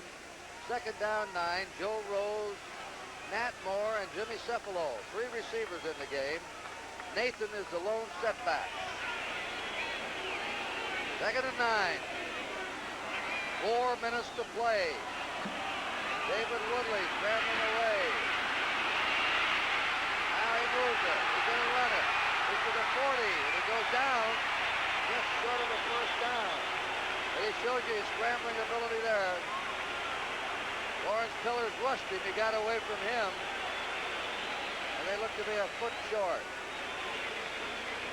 Gets back in the pocket, he wants to throw the ball to his right, runs to his right, decides to go back to his left, sees running room, takes advantage of it, and he knows where he has to go for the 1st down and slides for the yardage, but just is inches short of the 1st down. Things are there. San Diego's win over Kansas City. San Diego's won 7 and lost 4. Oakland has won 7 and lost 3. They play Seattle tomorrow night. In Seattle. 3rd down, a foot to go. Quarterback sneak by Woodley. Did he get to the 35? They'll probably measure for it.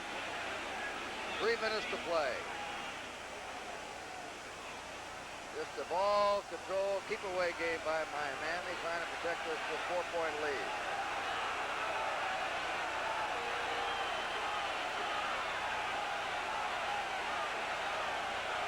I don't know here. It all depends on how he marked the ball. The official. Injury report on Willie Harper. left linebacker of the 49ers. He has a twisted knee and won't return. I understand this game's being seen up at Klamath. He didn't make it. Didn't make it. 4th and a foot. Klamath Falls, Oregon. Wonder what kind of steelhead season they had down in the Klamath River. After a couple of years ago, it was too good. Hope it's improved. 4th and a foot. And they're going for it. 3 to go in the game. 17-13, Miami. And a tight one all the way. San Francisco scored first. Miami tied it up and got the field goal. San Francisco took the lead, then Miami came back. Boy, a play-action pass here would really be something. They're all ganged up there to stop the run. They run it, they have it. Delvin Williams diving over. A very important first down. Miami keeps the ball with 2:35 to play. They had everybody on the line of scrimmage that time, Kurt. Any kind of a play action that time really would have popped clean as a whistle. They did the right thing going for the yardage, of course, but it would have been a very much of a surprise play. It would have popped wide open. There's a lot of guts for a coach to call that, doesn't it? Receiver drop a ball, slip going down. Yeah, but it's a feast or famine thing. He's got to pop open if you have time to throw the ball, and percentage-wise, he's going to catch it most of the time. First down for the Dolphins on the 49er 34. Nothing on that play. Craig Pookie, reserve right linebacker, making that hit on Robisky, and another timeout, 2-minute warning, 17-13 Miami. Here's to good friends. Tonight is kind of special. The beer. Building inspector. Hey, what are you guys doing here? I didn't believe you two could build your own house. Yeah, well, don't look. It's not finished. Well, I guess we'll just take our loan, Brown, go home. Well, maybe one quick look around. When you want the taste of a truly great American beer, tonight, let it be Lowenbrau. What are you going to do when you finish this place? Just what I'm doing right now. It was Mercedes-Benz that produced the world's first production diesel car. The first 5-cylinder diesel car. This 200-mile-per-hour diesel car. The first turbocharged diesel car. And the world's only 3,000-mile-per-gallon diesel vehicle. For 1981, only Mercedes-Benz can apply all that expertise to these diesel cars. Mercedes-Benz, the pioneer in diesels for 45 years. There's your time. The ball will be on the 35-yard line. Fort Speck, big fight coming up. Welterweight championship, Pryor against Hart. The battle of the NFL cheerleaders. That'll be next Saturday on Sports Spectacular, CBS television, 4:30 Eastern time. Jets and Denver. Final. Denver wins it, 31-24. And they're still in the running out in that Western Division of the AFC. Second down 11 for Miami on the 49er 35. Williams and Robisky. The handoff to Robisky. He bangs his way to the 29-yard line of the 49ers, where Keena Turner, the left linebacker, hit him. Now they have third down coming. And they're sending in San Francisco number 2. Timeout called by the 49ers to stop the clock. Minute 51 to go. David Woodley. The way he's played today, Bob Greasy with torn muscles in his throwing shoulder. This man will be starting the rest of the season. If he continues to improve, he may be the quarterback of the future for the Miami Dolphins. Unheralded, he came to the camp. 240 of some player drafted. Yeah, he was drafted in the 8th round from LSU. And it's very obvious that Don and the coaching staff likes him well enough to be the quarterback of the future, and I think he's proving that he is, really. They said he was in the camp a week. They hadn't even had a scrimmage or any kind of a drill, and Arnsberger said, here's our next quarterback. He just liked the way he threw the ball. Third down, 5 to go. Miami on the 49er, 29, a minute 51 to go. The 49ers have one timeout left. Quarterback draw. First down. David Woodley runs the quarterback draw for the first down. He's picked up not a lot of yardage, but what he's picked up has meant something. Yeah, very timely. Yeah. All the runs that he's made have been very timely, very significant, good purpose, and there was a great illustration of the quarterback draw. Deputy producer Charles H. Milton III. Howard Reichsnyder is our producer, and the director, Master Bob Daly, the maestro. And the other folks here who have aided us in bringing this game to you from the Orange Bowl across America.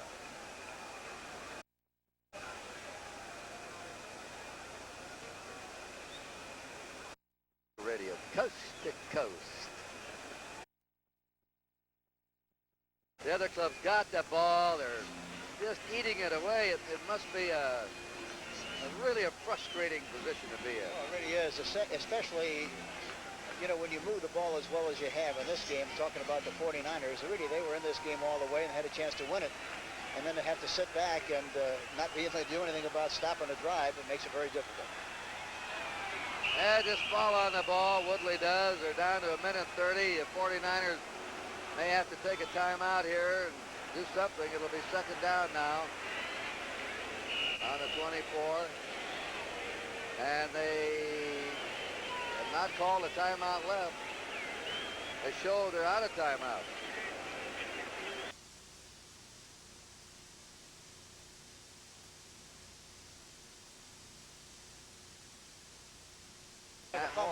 Matt Moore. Yeah, just to make sure in case there's any kind of a bad snap, a fumble goes back into the backfield, he's there to recover. What a hopeless feeling this has to be. 49ers played well today. 3 games in a row now, they're losing by close scores.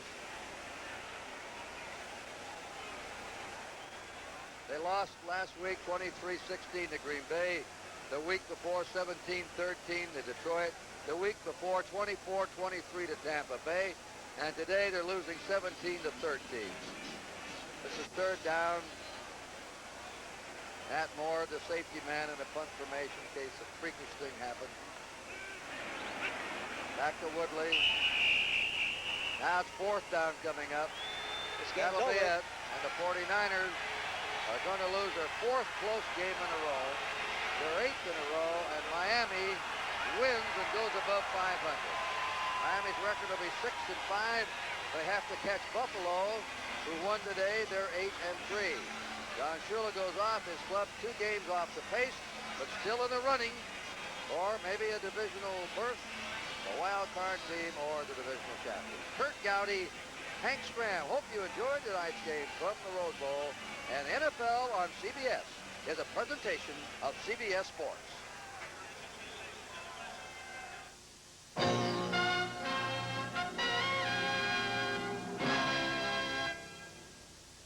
This is CBS.